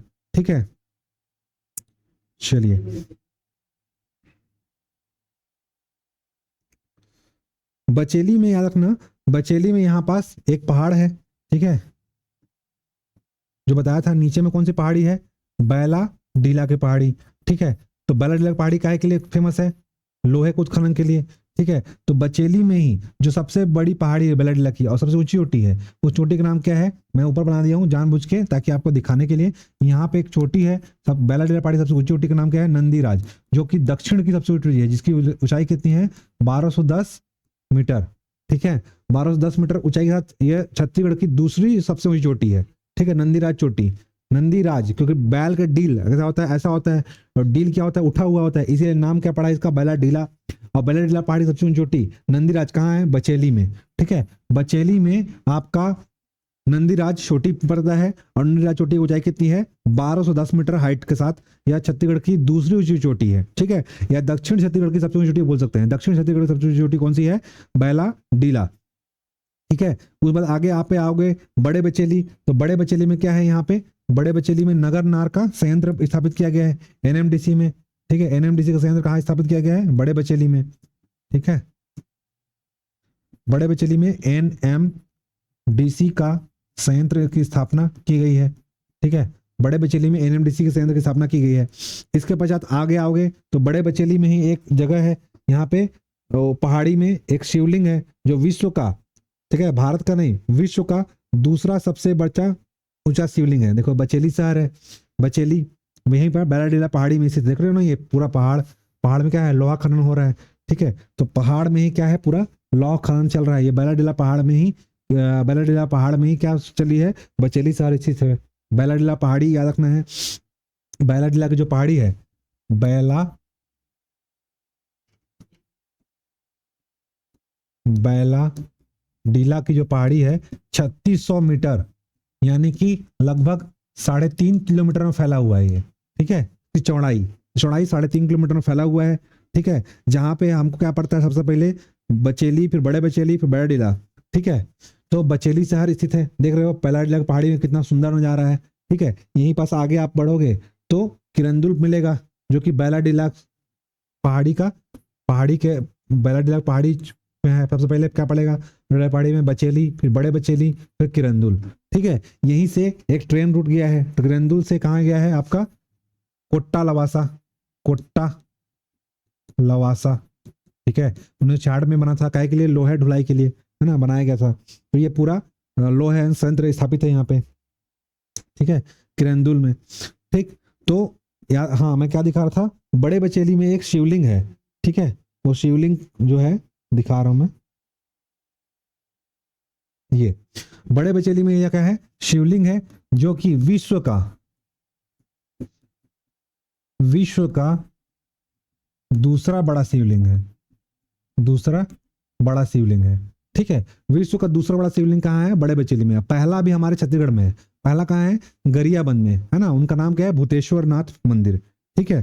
भूतेश्वर नाथ मंदिर पहला कहाँ है आपका शिवलिंग, गरियाबंद में। और दूसरा बड़ा शिवलिंग कहाँ है आपके, बड़े बचेली में, ठीक है। विश्व का दूसरा बड़ा शिवलिंग है, ठीक है। इसी के आगे आएंगे तो कहाँ पड़ेगा, बचेली के बाद आपका शहर पड़ेगा, उसका नाम है आकाशनगर। आकाशनगर जो है, आकाशनगर क्या बोलते हैं, बादलों का नगर, ठीक है। सबसे ऊंचा स्थान, अगर बैड का सबसे ऊंचा स्थान बोलेंगे, उस जगह का नाम क्या है, आकाशनगर। आकाशनगर आकाश को छूता है ना, ऐसा लगता है कि आकाश क्या है, बादल यहाँ पे चलते रहोगे, आपको लगेगा बादल के ऊपर चल रहे हो आप, इसीलिए इसको क्या बोलते हैं, आकाशनगर। आकाश के छूता है इसलिए क्या बोलते हैं, इसका नाम क्या पड़ गया, आकाशनगर। सबसे सुंदर अगर जगह कोई है यहाँ पे घूमने लायक बैरडेला में, तो यही जगह है आकाशनगर। अगर आप लोग जाओगे तो जरूर यहाँ पे जाना, यहाँ पे ऐसा लगेगा कि आप बादल के ऊपर चल रहे हो, ठीक है। बचेली दंतेवाड़ा जगह पे स्थित है आकाशनगर, ठीक है। देख रहे हो ना, पूरा बादल छाया रहता है ऊपर में, जैसे आप चढ़ोगे तो, ठीक है। देखो भाई ब्लॉग बना रहे हैं वहां पे जाके, बादलों के बीच कैलाश नगर, है ना, पूरा बादल बादल है, और जाके ब्लॉग बना रहा है भाई, ठीक है। आइए चलो यहाँ पे आते हैं अब हम लोग, ठीक है।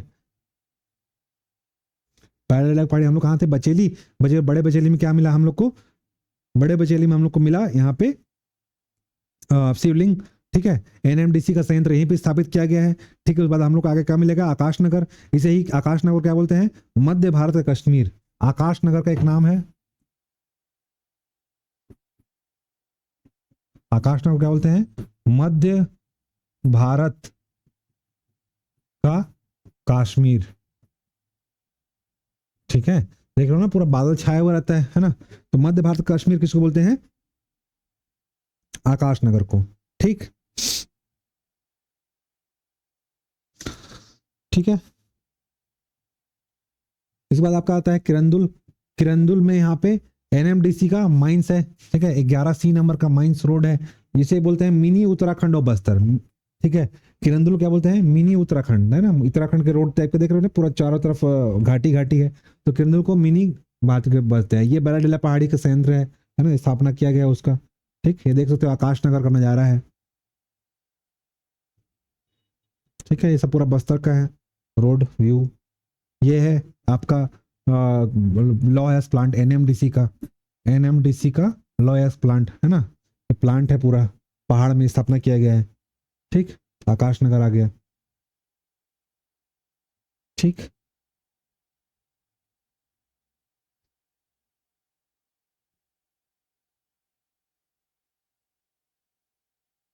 चलो कहाँ थे हम लोग,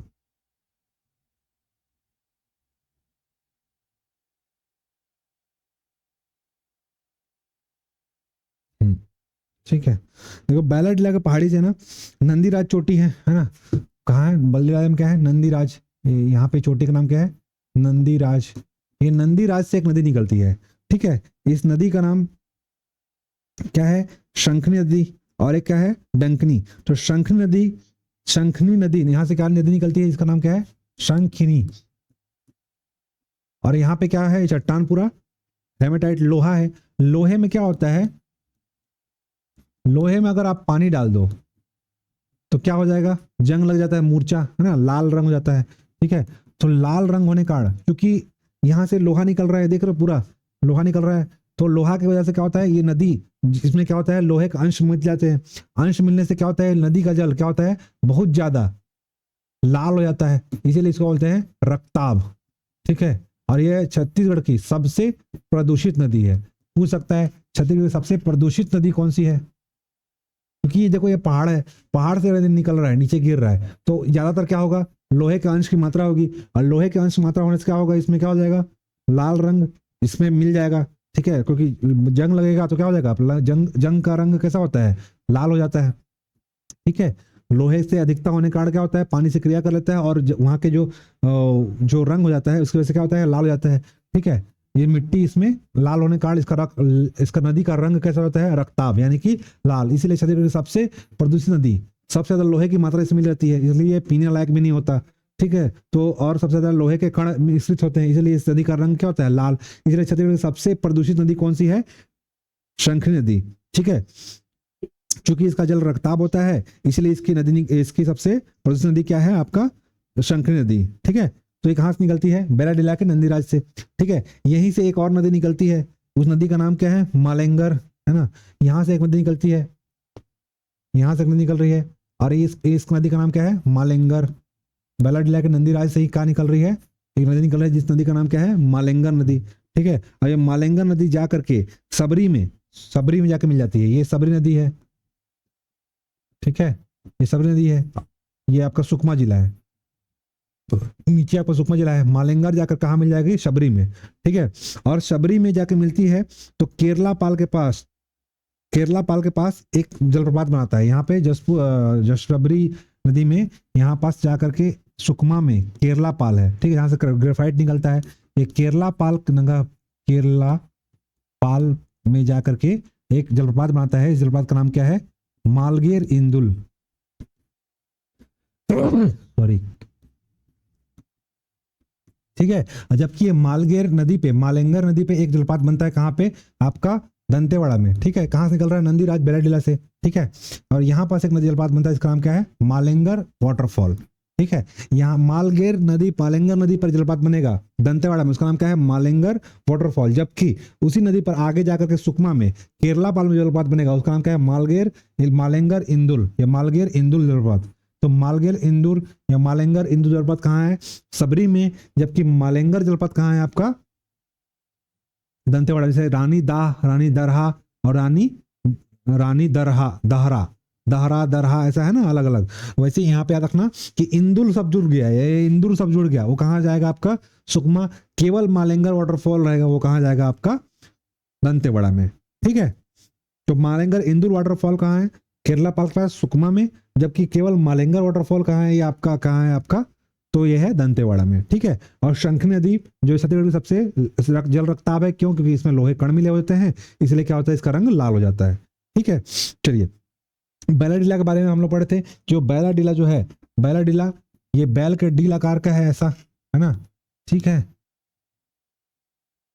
और इसकी चोटी क्या है, नंदीराज, जिसका हाइट कितना है, 1210 मीटर। ठीक है, नंदीराज। ठीक, तो बैलाडीला जो है 3600 मीटर, ठीक है, 3600 मीटर में फैला हुआ है। ठीक है, लगभग 3.5 किलोमीटर होता है, 3600 मीटर अगर बोलेंगे तो लगभग 3.5 किलोमीटर में ये फैला हुआ है। ठीक है, जो आपका इधर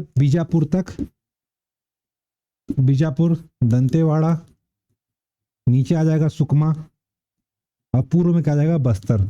लगभग इतना तक फैला हुआ है, लगभग इतने जिलों में बैलाडीला की पहाड़ी फैली हुई है। ठीक है, तो पहली बार यहां से बताया था कि ट्रेन से बैलाडीला पहाड़ी से किरंदुल से, ठीक है, ये जगह पे है किरंदुल से कहाँ ले जाने के लिए, विशाखापट्टनम के कोट्टा लवासा तक जाने के लिए 1 मई 1966 को क्या चली है, ट्रेन चली है। इससे पहले हमारा स्थापना कब हुआ था आपका, एनएमडीसी का स्थापना हुआ था 1958 में। 1958 में आपका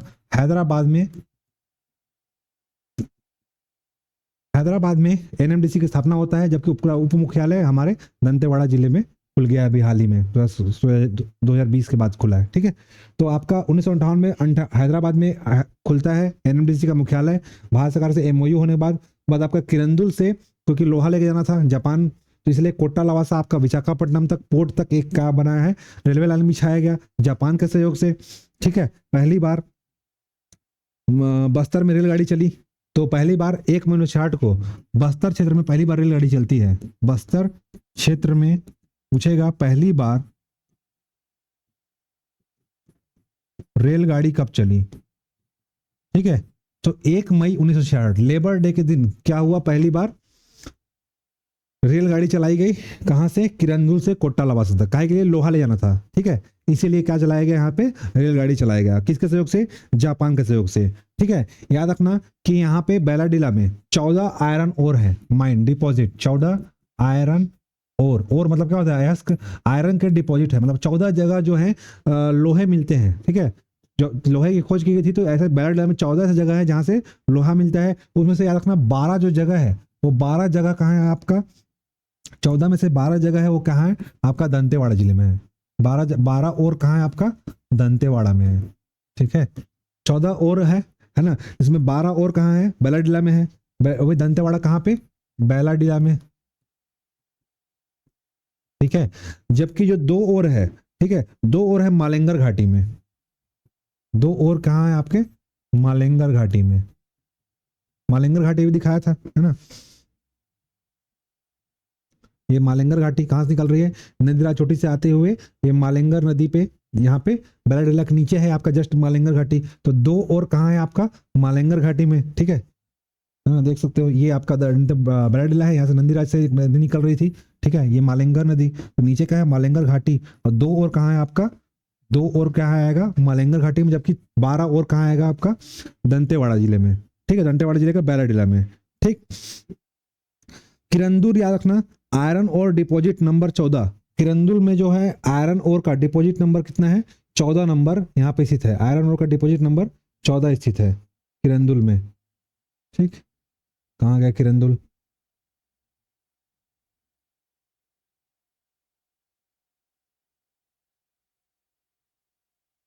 ठीक है, हाँ ये किरंदुल, ठीक है। 11 सी माइंस लिखा है, और आयरन और का डिपॉजिट नंबर 14 डिपॉजिट है, इसमें 14वां डिपॉजिट कहाँ है, किरंदुल में। सबसे पहले आएगा बचेली, फिर बड़े बचेली, फिर किरंदुल, और यहीं से किरंदुल से क्या चलाया गया है, ट्रेन चलाया गया है, और इसे ही क्या बोलते हैं, मिनी उत्तराखंड ऑफ बस्तर, बस्तर का मिनी उत्तराखंड बोलते हैं, ठीक है। और 14वां नंबर का डिपॉजिट कहाँ है आपका, किरंदुल में ही है, ठीक है। तो 1977 में इसकी स्थापना होती है किरंदुल में, ठीक है। 1977 में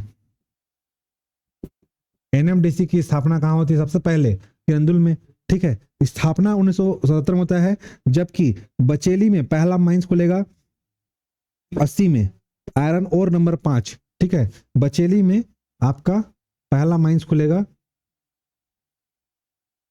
बचेली में आपका पहला माइंस, देखो बचेली है, बचेली में पहला माइंस खुलेगा, इसका क्या है, आयरन और 5, आयरन और नंबर 5, पहला आपका आयरन और नंबर 5 कब खुलता है, 1977 में स्थापना होता है एनएमडीसी का यहाँ पे, ठीक है। जबकि बचेली में पहला माइंस खुलेगा आयरन और नंबर 5, और इसके अलावा 1977 में 2 चीज की स्थापना होता है, बचेली और दूसरा होता है एक कुद्रेमुख, जो कुद्रेमुख कहाँ है, कर्नाटक में। लोहा कहाँ, कर्नाटक में भी मिलता है, बेस्ट किस्म का लोहा कहाँ मिलता है, कर्नाटक में। 1977 में कहें कि आपको 1978 मिलेगा, ठीक है, 77, और बुक में कहीं कहीं 78 मिलता है, ठीक है। तो 77-78 में है ना, 78 या कहीं 77 मिलेगा। तो 1977 में पहली बार खुद एनएमडीसी की स्थापना का कौन सी जगह पे हुआ था, बचेली में, और बचेली में पहला माइंस खुला था जिसका आयरन और डिपॉजिट नंबर 5 था। इसके अलावा इसकी एक और जगह जो था जहाँ पे इसकी स्थापना थी, वो जगह क्या है, कुद्रेमुख, कर्नाटक। हमारे छत्तीसगढ़ में कहाँ स्थापना हुआ था, 1977 में बचेली में, ठीक है। इसके बाद आप हमारा 1978 में पहला पहला जो था कंपनी, जो एनएमडीसी था, लोहे लोहे खुदाई करते करते पहला कंपनी जो था, जो विश्व भारत का जो कि हीरे की खुदाई करने वाला एकमात्र कंपनी बन गया, ठीक है। तो हीरे की खुदाई करने वाला एकमात्र कंपनी कौन बन गया, एनएमडीसी, ठीक है। शुरुआत में ये कंपनी नवरत्न था, धीरे धीरे कहाँ बन गया ये, महारत्न। वर्तमान में एनएमडीसी क्या है, महारत्न कंपनी है, और ये हीरे की खुदाई करने वाला, हीरे की खुदाई करने वाला, हीरे की खुदाई करने वाला, हीरे की खुदाई करने वाला पहला कंपनी बन गया, जिन्होंने क्या कहते, पहली बार गोलकुंडा में हीरे की खुदाई की थी, ठीक है। सॉरी, पन्ना में, ठीक है, एमपी के पन्ना में हीरे खुदाई की थी, ठीक। उसके बाद 1988 में आयरन और डिपॉजिट नंबर 11D की स्थापना होती है, ठीक है। 1978, 80, 88 ठीक है, पहले बचेली फिर किरंदुल। देखो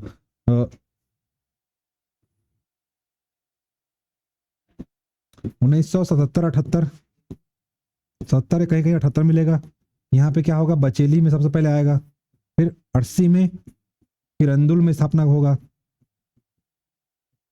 और 88 में सबसे लास्ट में बैलाडीला में एनएमडीसी का संयंत्र लगा था। ठीक है, सबसे पहला संयंत्र कहाँ लगा था, बचेली में, दूसरा संयंत्र लगा था किरंदुल में, और तीसरा संयंत्र लगा था आपका बैलाडीला में। ठीक है, तो 3 स्टेप में यहाँ पे संयंत्र लगाया गया। सबसे पहला संयंत्र आपको लगाया गया था 1978 में। 1978 में आपका कहाँ लगाया था, बचेली में। इसके अलावा कहाँ लगा था, बचेली के प्लस कुद्रेमुख में। कुद्रेमुख कहाँ है, कर्नाटक में। ठीक है, इसके अलावा दूसरा 1980 में लगेगा, 1980 में, फिर 1988 में। ठीक है, दूसरा लगेगा किरंदुल में एनएमडीसी का संयंत्र प्लांट, और तीसरा लगेगा बैलाडीला में। ठीक है, आयरन और डिपॉजिट नंबर 11D। ठीक है, याद रखना बैलाडीला जो है विश्व का सबसे बड़ा मशीनीकृत यांत्रिक खान है। मशीनीकृत, ठीक है, मशीनीकृत मतलब डायरेक्ट यहाँ पे क्या लगता है, मशीन निकलता है और खोदता है। यहाँ पे कोई गुफा उफा अंदर घुस के निकालते नहीं है। जैसे कि कोयला के लिए सबसे बड़ा क्या है, गेवरा माइंस है।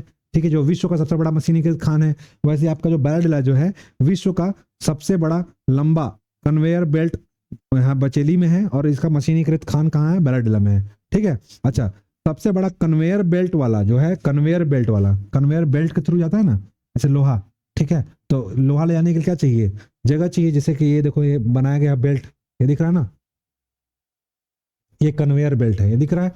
यहाँ पे लोहा खोदते हैं, फिर बेल्ट में डाल देते हैं, बेल्ट के थ्रू कहाँ होता है, वो पहुंचता है और जा करके ट्रेन में लोडिंग होगा। तो विश्व का सबसे बड़ा क्या है, ये कन्वेयर बेल्ट वाला कहाँ है, बचेली में है। विश्व का सबसे बड़ा क्या है, भारत का सबसे बड़ा लंबा कन्वेयर बेल्ट बचेली में है। सबसे लंबा, सबसे लंबा भारत का, लंबा भारत का कन्वेयर बेल्ट, भारत का सबसे लंबा कन्वेयर बेल्ट वाला कहाँ है, आपका बचेली में है। ठीक है, ठीक, इसके अलावा ठीक है, ये बैलाडीला हो गया, तीनों हो गया। तो ये हमारा जो था स्टेट हाईवे नंबर हम लोग 5 कवर कर लिए। ठीक है, अभी हम लोग कहाँ थे, हम लोग स्टेट हाईवे नंबर, हाँ, स्टेट हाईवे नंबर हम लोग 27 में थे। ठीक है, स्टेट हाईवे नंबर 27 में थे। 27 बचेली, बड़े बचेली, आकाशनगर, ये हम लोग देखे। अब स्टेट हाईवे नंबर 5 में आते हैं। State highway number 5, state highway 5 में सबसे पहले कुआकोंडा। ठीक है, यहाँ पे क्या आएगा, कुआकोंडा, है ना। स्टेट हाईवे नंबर 5 में अगर हम लोग दंतेवाड़ा से आगे बढ़ेंगे, ये दंतेवाड़ा होगा, दंतेवाड़ा से आगे बढ़ेंगे SH5, ये 27 है और ये 5 है। यहाँ पे आगे बढ़ेंगे, यहाँ जगह का नाम पड़ेगा कुआकोंडा। कुआकोंडा, यहाँ से एक लोकल PW रोड निकलता है, कहाँ जाएगा, कटे कल्याण, और इस जगह पे जाकर का नाम क्या है, पाड़ापुर। ठीक है, ठीक है, एक जगह का नाम क्या है, पाड़ापुर। ठीक है, और पाड़ापुर के पास एक पहाड़ है। ठीक है, कुआकोंडा और पाड़ापुर के बीच में एक पहाड़ है जिसका नाम क्या है, फूलगट्टा पहाड़। कुआकोंडा और पाड़ापुर, इन दोनों के बीच में एक पहाड़ है, इसका नाम क्या है, फूलगट्टा पहाड़। फूलगट्टा, फूलगट्टा पहाड़। ठीक है, फूलगट्टा पहाड़ है। फूलगट्टा पहाड़ में यहाँ चट्टान मिलती है, इस चट्टान का नाम क्या है, ग्रेनाइट चट्टान। ठीक है, फूलगट्टा पहाड़ के पास जो चट्टान मिलती है, इस चट्टान का नाम क्या है, ग्रेनाइट चट्टान, जिसकी हाइट कितना है, 21 फीट है। ठीक है, जो फूलगट्टा पहाड़ में चट्टान मिलता है, इसकी हाइट कितनी है, 21 फीट ऊंचा चट्टान है, जहां से ग्रेनाइट की प्राप्ति होती है। ठीक है, तो दंतेवाड़ा में ग्रेनाइट कहाँ मिलेगा, कुआकोंडा में। ये बात रखना, कुआकोंडा जगह का नाम है। ठीक है, वहां पे क्या है, फूलगट्टा पहाड़ है, उस पहाड़ में चट्टान मिलता है, इसका नाम क्या है, ग्रेनाइट चट्टान है। ठीक है, इसकी हाइट कितनी है, 21 फीट है। ठीक है, फूलगट्टा पहाड़ में जैसे आप आगे बढ़ोगे तो आप 21 फीट ऊंचा चट्टान दिखेगा, और उस चट्टान का नाम क्या है, ग्रेनाइट चट्टान। ठीक है, और उस चट्टान में एक सबसे ऊंचा, ऊपर में जाओगे तो एक मंदिर है, यानी कि पहाड़ में जैसे जाओगे तो ये दंतेवाड़ा जिले से, देखो दंतेवाड़ा टेम्पल से, दंतेवाड़ा से आपका 36 मीटर, लगभग 12 से 15 किलोमीटर का रोड है। जाओगे तो यहाँ पे फूलगट्टा पहाड़ में एक प्रतिमा है जिसका नाम है ढोलकल गणेश प्रतिमा। ठीक है, ढोलकल गणेश। ठीक है, ढोलकल गणेश। ठीक है ना, दंतेवाड़ा से 36 किलोमीटर की दूरी पर ग्रेनाइट की चट्टान है, उस चट्टान में एक मूर्ति है जिसको क्या बोलते हैं हम लोग, ढोलकल गणेश प्रतिमा, ठीक है, ये गणेश जी का मूर्ति है, ठीक। इनके 4 हाथ हैं यहाँ पे, एक हाथ में फरसा है, एक हाथ में आपका शंख है, एक हाथ में मोदक है, और एक हाथ में ठीक है दांत है, ठीक है, दांत है, ठीक। एक हाथ में इनका क्या है, दांत है,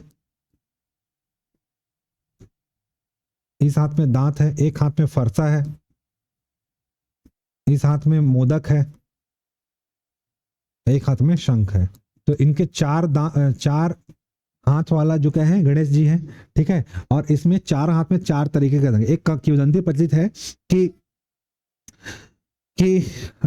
भगवान जो थे शंकर फरसा पाल, ठीक है, फरसा पाल यहाँ पे क्या है, नीचे है सुकमा में, फरसा पाल दंतेवाड़ा सुकमा जिले में है, सुकमा, सुकमा जिले के फरसा पाल नामक जगह पर एक पहाड़ी है, ठीक है। फरसा पाल में शंकर जी उपासना कर रहे थे, ठीक है, शंकर जी उपासना कर रहे थे, और गणेश भगवान को यहाँ पे बैठाया था कि आप यहाँ पे देखना कि कोई अगर आ नहीं रहा है मेरे पूजा में विघ्न मत डाले करके, ठीक है। इस समय क्या हो जाता है, भगवान विश्वकर्मा जी आ जाते हैं, और विश्वकर्मा जी को शंकर जी से मिलना रहता है, और शंकर भगवान क्या रहते हैं, उपासना में लीन रहते हैं फरसा पाल की पहाड़ी सुकमा में, ठीक है। और वो दंतेवाड़ा जिले के ऊपर यहाँ पे क्या होता है, फूलगट्टा पहाड़ पर ग्रेनाइट जो चट्टान जो बता रहा हूँ 21 फीट, यहीं पास वो क्या करते हैं, वो रक्षा करते रहते हैं, मतलब कि सीमा, मतलब क्या बोलते हैं, चौकीदारी करते रहते हैं, ठीक है, ताकि उनकी पूजा में कोई विघ्न, उपासना में कोई विघ्न ना डाले। इसी समय कौन आते हैं, विश्वकर्मा भगवान, और विश्वकर्मा भगवान और गणेश जी के बीच क्या होता है, युद्ध हो जाता है, क्योंकि वो उनको मिलना होता है शंकर भगवान से, ये रोकते हैं, ठीक है। तो उन्होंने क्या होता है, युद्ध होता है, युद्ध में क्या होते हैं, भगवान परशुराम के पास क्या होता है, अस्त्र फरसा, और फरसा से उनके दांत को काट देते हैं, ठीक है। इसीलिए उनको क्या बोलते हैं, पहले 2 दांत था, हाथी क्या होता था, 2 दांत था, इसलिए उनका एक दांत कट जाता है, इसलिए उनको क्या बोलते हैं, एक दंत, ठीक है। ये एक दंती है, ठीक है। कितना सच है कितना झूठ ये तो आप पता करना अपने ग्रंथों शास्त्रों में। तो फरसा पाल में आपका क्या होता है कि शंकर भगवान उपासना करते हैं, इनके इनके उपासना के विघ्न न आए करके गणेश जी और परशुराम के बीच में युद्ध होता है, क्योंकि वो उनसे मिलना चाहते हैं, अब ये मेरे को मिलने नहीं देते, ठीक है। तो इन दोनों के बीच में होता है, और फरसा सिंह एक दांत काट देते हैं, इसलिए एक दांत इसका रखते हैं, हाथ में रख रहते हैं, और उनका फरसा एक बड़ा हुआ है, एक हाथ में ऐसा दांत है और एक हाथ में क्या है उनका फरसा है, ठीक है। तो और नीचे में क्या है, एक में मोदक है, एक में शंख है, ठीक। तो फरसा से क्या काट दिया उनका दांत, इसलिए क्या पड़ गया, फरसपाल, इस जगह का नाम क्या पड़ गया, फरसपाल, इस जगह का नाम पड़ा गया है, ठीक है। तो ये नाम के पीछे का भी इतिहास है ना। तो गणेश भगवान के यहाँ पे जाओगे, सबसे ऊंची प्रतिमा है ना, यहाँ पे फूलगट्टा पहाड़ पर ढोलका गणेश की प्रतिमा लगभग 4.5 फीट, ये जो हाइट है, ये जो मूर्ति का लगभग 4.5 फीट ऊंचा क्या है, मूर्ति है गणेश जी का, ठीक है। गणेश जी का सबसे ऊंचा मूर्ति है 5 फीट लगभग। हाल ही में कुछ अवांछित लोगों द्वारा इसको क्या कर दिया था, तोड़ दिया गया था, फिर से लोग क्या किए इसको जोड़ के स्थापित कर दी चुके हैं।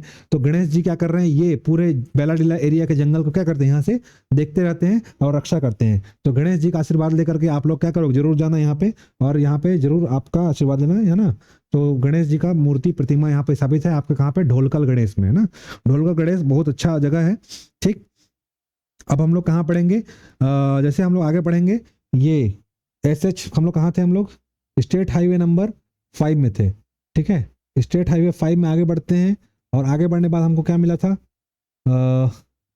हाँ, ये आपको मिला था कुआकोंडा, कुआकोंडा से पढ़ा था फूलगट्टा पहाड़, फूलगट्टा पहाड़ के आगे पढ़ेंगे तो पाड़ापुर, पाड़ापुर जगह बचेगा। तो पाड़ापुर, कुआकोंडा, कटे कल्याण, बचेली, इन सब जगह पे क्या मिलेगा, फेल्सपार चट्टान मिलेगा, ठीक है। कुआकोंडा, पाड़ापुर, कटे कल्याण और ये बचेली, ठीक है। इस जगह पर, इन सारे जगह पर क्या मिलेगा हमको, एक चट्टान मिलेगा। इस चट्टान का नाम क्या है, फेल्सपार, फेल्सपार चट्टान, ठीक है। फेल्सपार चट्टान मिलेगा यहाँ पे, ठीक है। फेल्सपार चट्टान मुख्यतः किसका होता है, 3 अयस्क है। 3 का अयस्क क्या होता है, फेल्सपार, है ना। 3 का जो अयस्क होता है क्या होता है, फेल्सपार, 3 अयस्क, ठीक है। मुख्यतः भंडार कहाँ है आपका, सबसे ज्यादा दंतेवाड़ा जिले में, है ना। दंतेवाड़ा जिले कटे कल्याण में सर्वाधिक भंडार है, सर्वाधिक उत्पादन में ही होता है, ठीक है। छत्तीसगढ़ में याद रखना, छत्तीसगढ़ में 3 का 30 मीट्रिक टन भंडार है। छत्तीसगढ़ में 30 मीट्रिक टन इसका भंडार है, 30 मीट्रिक टन 3 का भंडार है, जो कि देश का लगभग 36% है, ठीक है। सबसे ज्यादा कहाँ है, और हरियाणा में भी मिलता है, ठीक है। छत्तीसगढ़ में टीन का 30 मीट्रिक टन भंडारण है जो कि देश का 36% होता है। सर्वाधिक भंडारण कहाँ होता है, तो कट्टे कल्याण में, ये जगह है, ये कट्टे कल्याण में सर्वाधिक भंडारण है। ठीक है, इस एरिया में सर्वाधिक भंडारण है टीन का। ठीक है, उत्पादन भी कहाँ से होता है, दंतेवाड़ा जिले से होता है। तो 30 मीट्रिक टन भंडारण है, 36% देश का है यहाँ पे भंडारण, और सर्वाधिक भंडारण का होता है कट्टे कल्याण में। टीन का जो फॉर्मूला होता है SnO2। ठीक है, इसी क्या बोलते हैं, कैसीटेराइट अयस्क होता है, जिससे क्या निकलता है, टीन। जबकि यहाँ पे जो चट्टान मिलती है, ये 4 जगह पे, पाड़ापुर, कुआकोंडा, बचेली और कट्टे कल्याण में, यहाँ पे क्या चट्टान मिलती है, फेल्सवारी, इसको भी टीन का अयस्क माना जाता है। ठीक है, तो टीन का भंडारण हमारे यहाँ 30 मीट्रिक टन है जो कि 36% है देश का। ठीक है, सबसे ज्यादा कहाँ है, हरियाणा में है। और SnO2 कैसीटेराइट, जबकि उत्पादन 100% उत्पादन, ठीक है, उत्पादन में 100% किसका योगदान है, छत्तीसगढ़ का 100%, क्योंकि टीन के उत्पादन में सबसे ज्यादा उत्पादन किसका है, छत्तीसगढ़ का योगदान है। ठीक है, टीन का अयस्क कौन करता है, SnO2 होता है कैसीटेराइट, इसका उत्पादन कौन करता है, ठीक, उत्पादन में 100% है। उत्पादक जो राज्य है हमारा छत्तीसगढ़ है। और CMDC इसके उत्पादन के लिए एक मेन संस्था है, जिसका नाम क्या है, जैसे NMDC लोहा उत्पादन करता है, वैसे CMDC, C for Chhattisgarh, M for mineral, D for development, C for corporation, इसके लिए CMDC की स्थापना की गई है। ठीक है, जिसका मुख्यालय कहाँ है, रायपुर में है। ठीक है, NMDC कहाँ है, हैदराबाद में है। तो टीन उत्पादन के लिए एक कॉर्पोरेशन बनाया गया है। ठीक है, जो कि एक कंपनी है जो किसका करता है, उत्पादन करता है टीन का, जिसका नाम क्या है, CMDC, Chhattisgarh mineral development corporation. ठीक है, अगर टीन में 78%, ठीक है, टीन में क्या है,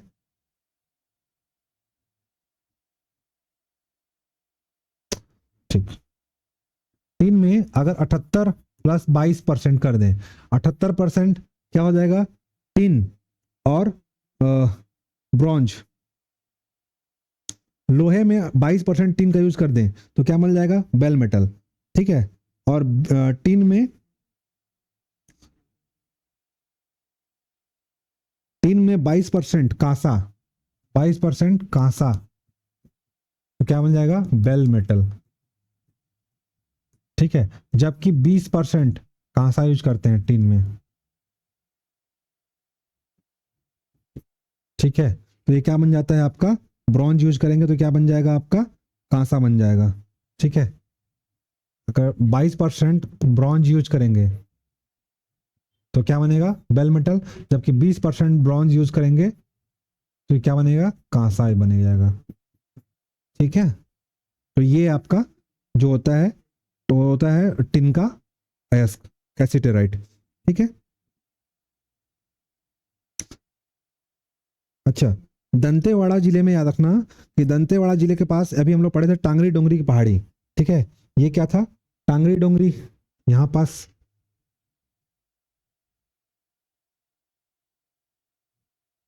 ये है आपका टांगरी डोंगरी।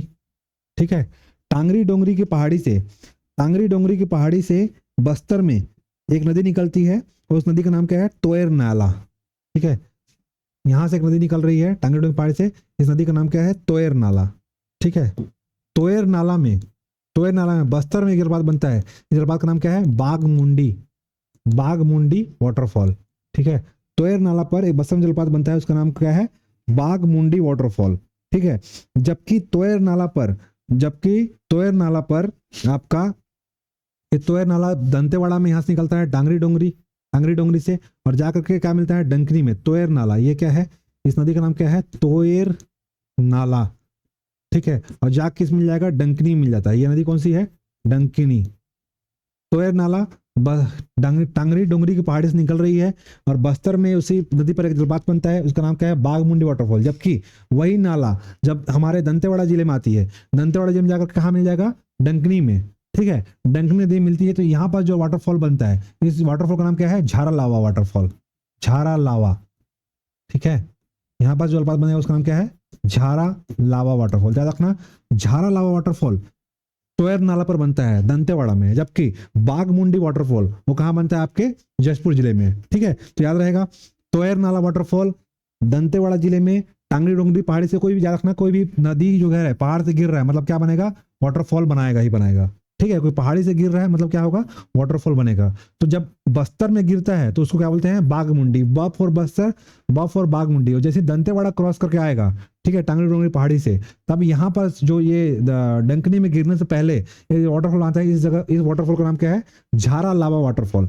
तो झारा लावा वाटरफॉल कहाँ है आपका, झारा लावा वाटरफॉल कहाँ है आपका, दंतेवाड़ा जिले में है।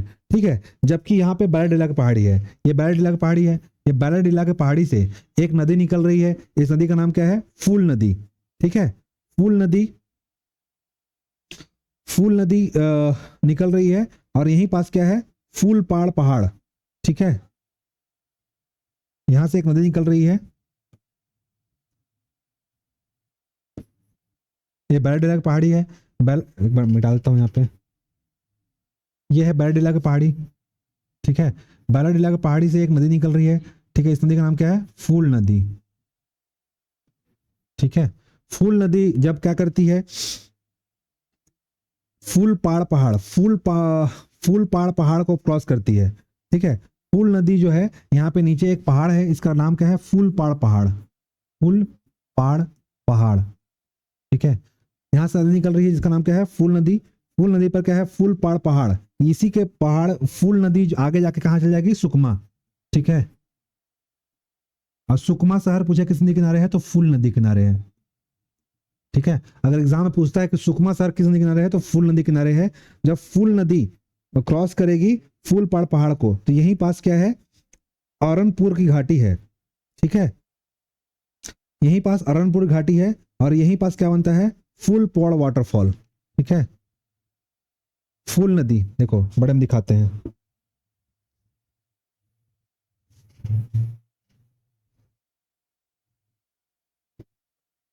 ये है फूल नदी।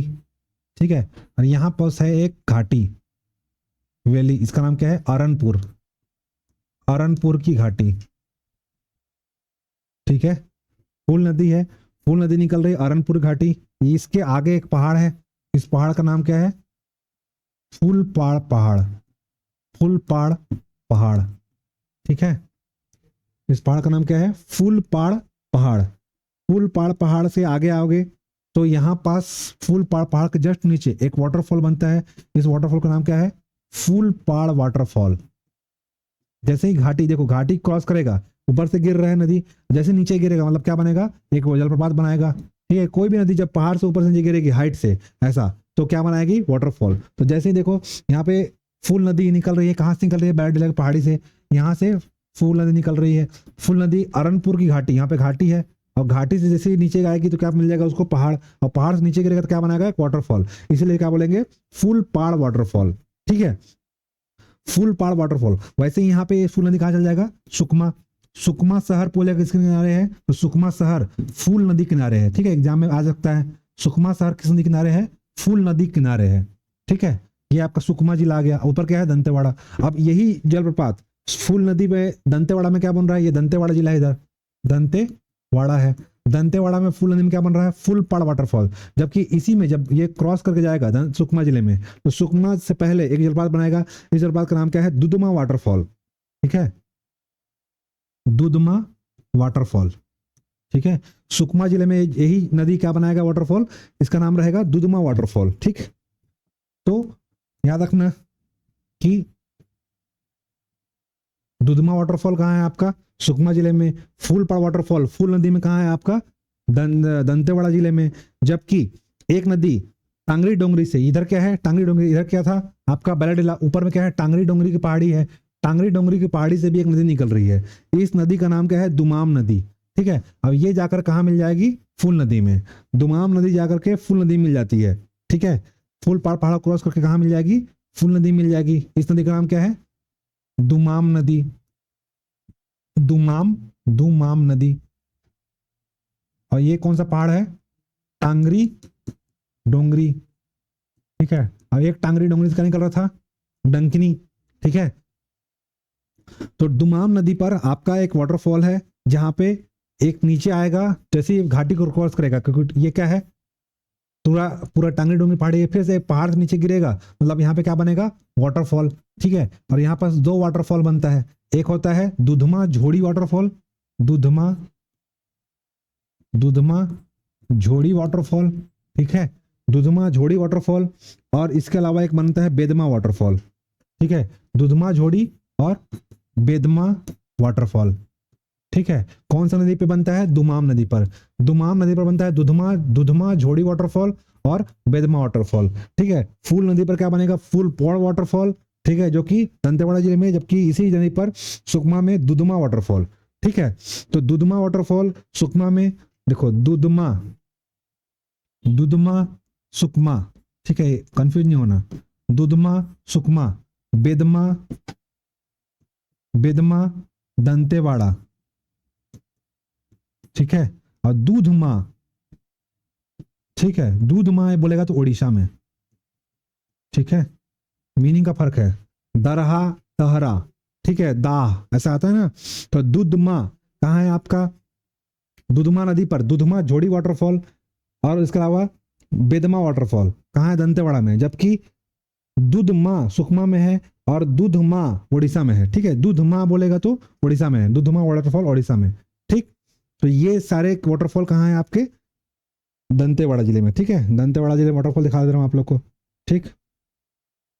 ये देखो, ये मंदिर हम लोग पढ़े थे पहले, मामा भाचा मंदिर, है ना, उस समय उस दिन फोटो नहीं दिखा पाया था, मामा और भांजा मिलके मंदिर बनाए थे, है ना।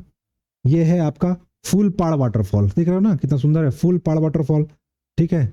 ये है बेदमा वाटरफॉल, ठीक है, बेदमा वाटरफॉल देख सकते हो आप लोग, ठीक। बेदमा दूधमा, है ना, ये गणेश जी का है ना, ये अब सब दंतेवाड़ा बारसूर का है, सब मैं बता चुका हूँ, ठीक है।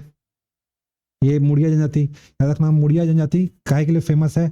ठीक है, मुड़िया नृत्य के लिए। तो मुड़िया नृत्य कहाँ करते हैं?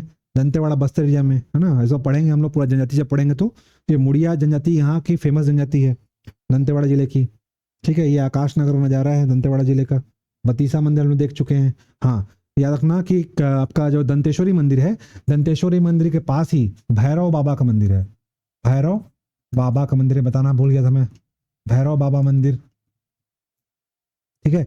दंतेश्वरी मंदिर के बाजू में ही क्या है? भैरव बाबा का मंदिर है, ठीक है। ब्रिटिश काल में याद रखना दंतेश्वरी मंदिर में एक विद्रोह हुआ था, इस विद्रोह का नाम क्या है?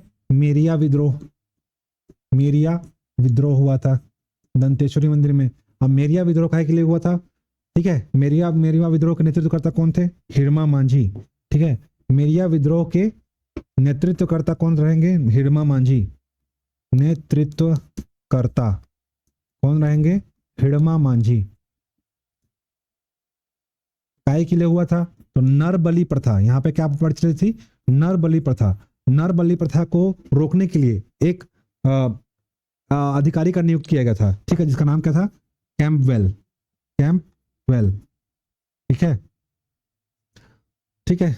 कैंपवेल नामक आदमी ने पूरे भारत में इसको नियुक्त किया गया था, क्या के लिए? जहां जहां नर विवाह चल रही थी उसको रोकने के लिए। तो मेरिया विद्रोह आपका दंतेश्वरी मंदिर में प्रचलित थी, जहां पर नर विवाह प्रचलित थी, इसको हिरमा मांझी ने नेतृत्व किया था, और इसके दमनकर्ता कौन है? कैंपवेल। इन्होंने क्या किया था? दमन किया, इसको स्पेशली नेतृत्व करने के लिए रखा गया था, काय के लिए?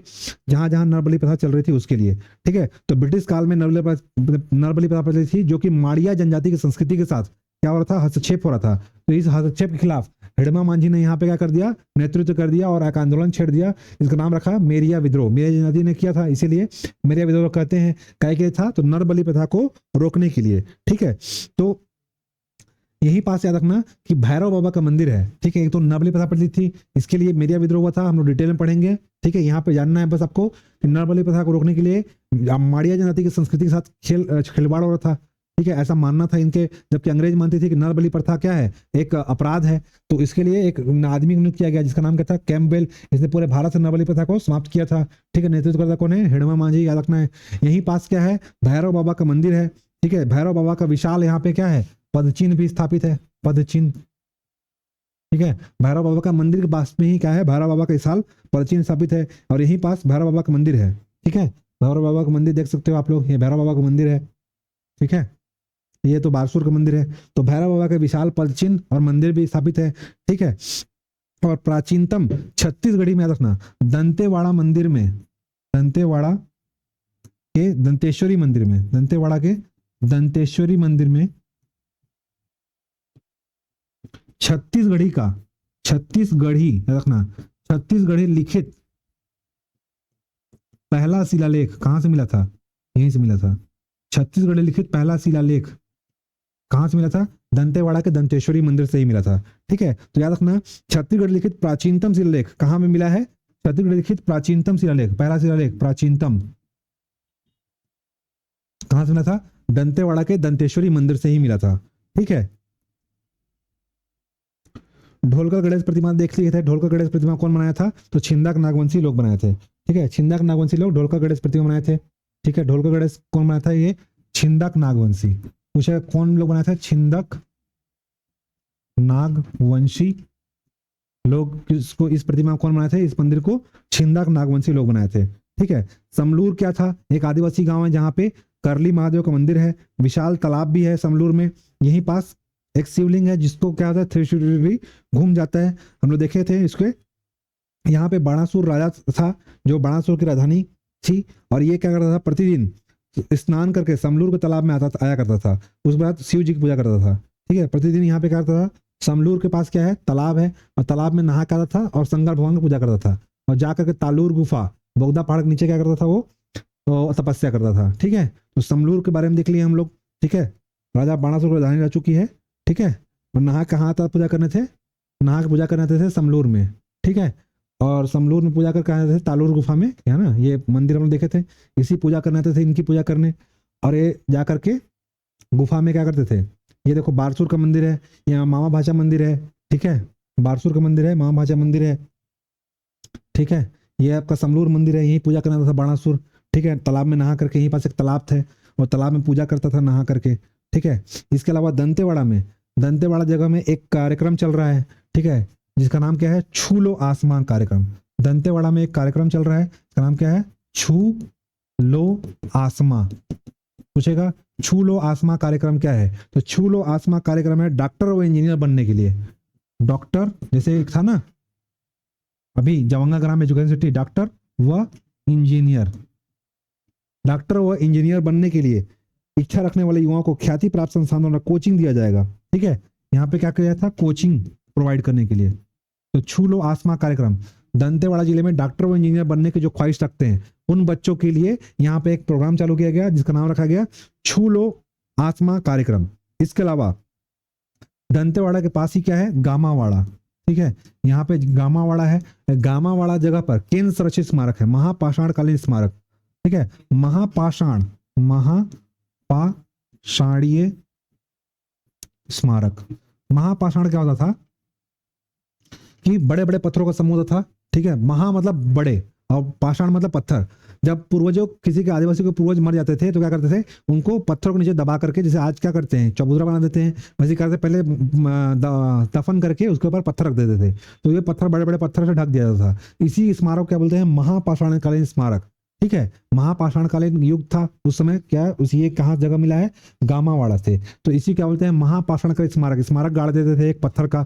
ठीक है, इसी को बोलते हैं। तो गामावाड़ा के पास बड़े ग्राम में बड़े बड़े पत्थर के स्तंभ निर्मित हैं। इस स्तंभों का निर्माण प्राचीनतम समय में स्थानीय निवासी द्वारा किया गया था। काहे के लिए? अपने पूर्वजों की स्मृति में किया गया था। ठीक है, पूर्वजों की स्मृति के लिए स्मृति स्वरूप किया गया था। इसके अलावा अन्य पर्यटन स्थल यहाँ पे क्या है? बड़े तुमनार। ठीक है, बड़े तुमनार बताया था अभी, मुचनार, तुमनार। ठीक है, बड़े तुमनार में यहाँ पे क्या है? एक मंदिर स्थित है। बारसूर, याद रखना, बारसूर में केंद्र संरक्षित स्मारक है। बारसूर में बताया था चंद्रादितेश्वर मंदिर। ठीक है, गणेश प्रतिमा, दंतेश्वरी मंदिर में प्रतिमा।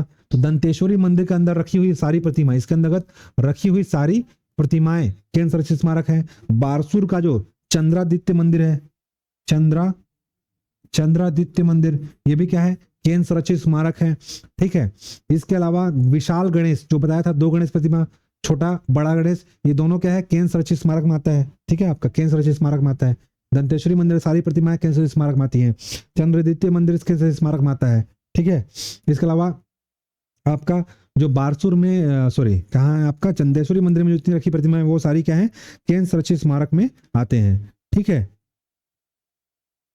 इसके अलावा याद रखना दंतेवाड़ा जिले से हेमेटाइट किस्म का जो निकलता है वो क्या निकलता है? लोहा निकलता है। ठीक है, कटे कल्याण में सर्वाधिक भंडारण है ना। ये सारा चीज हम लोग देख चुके हैं।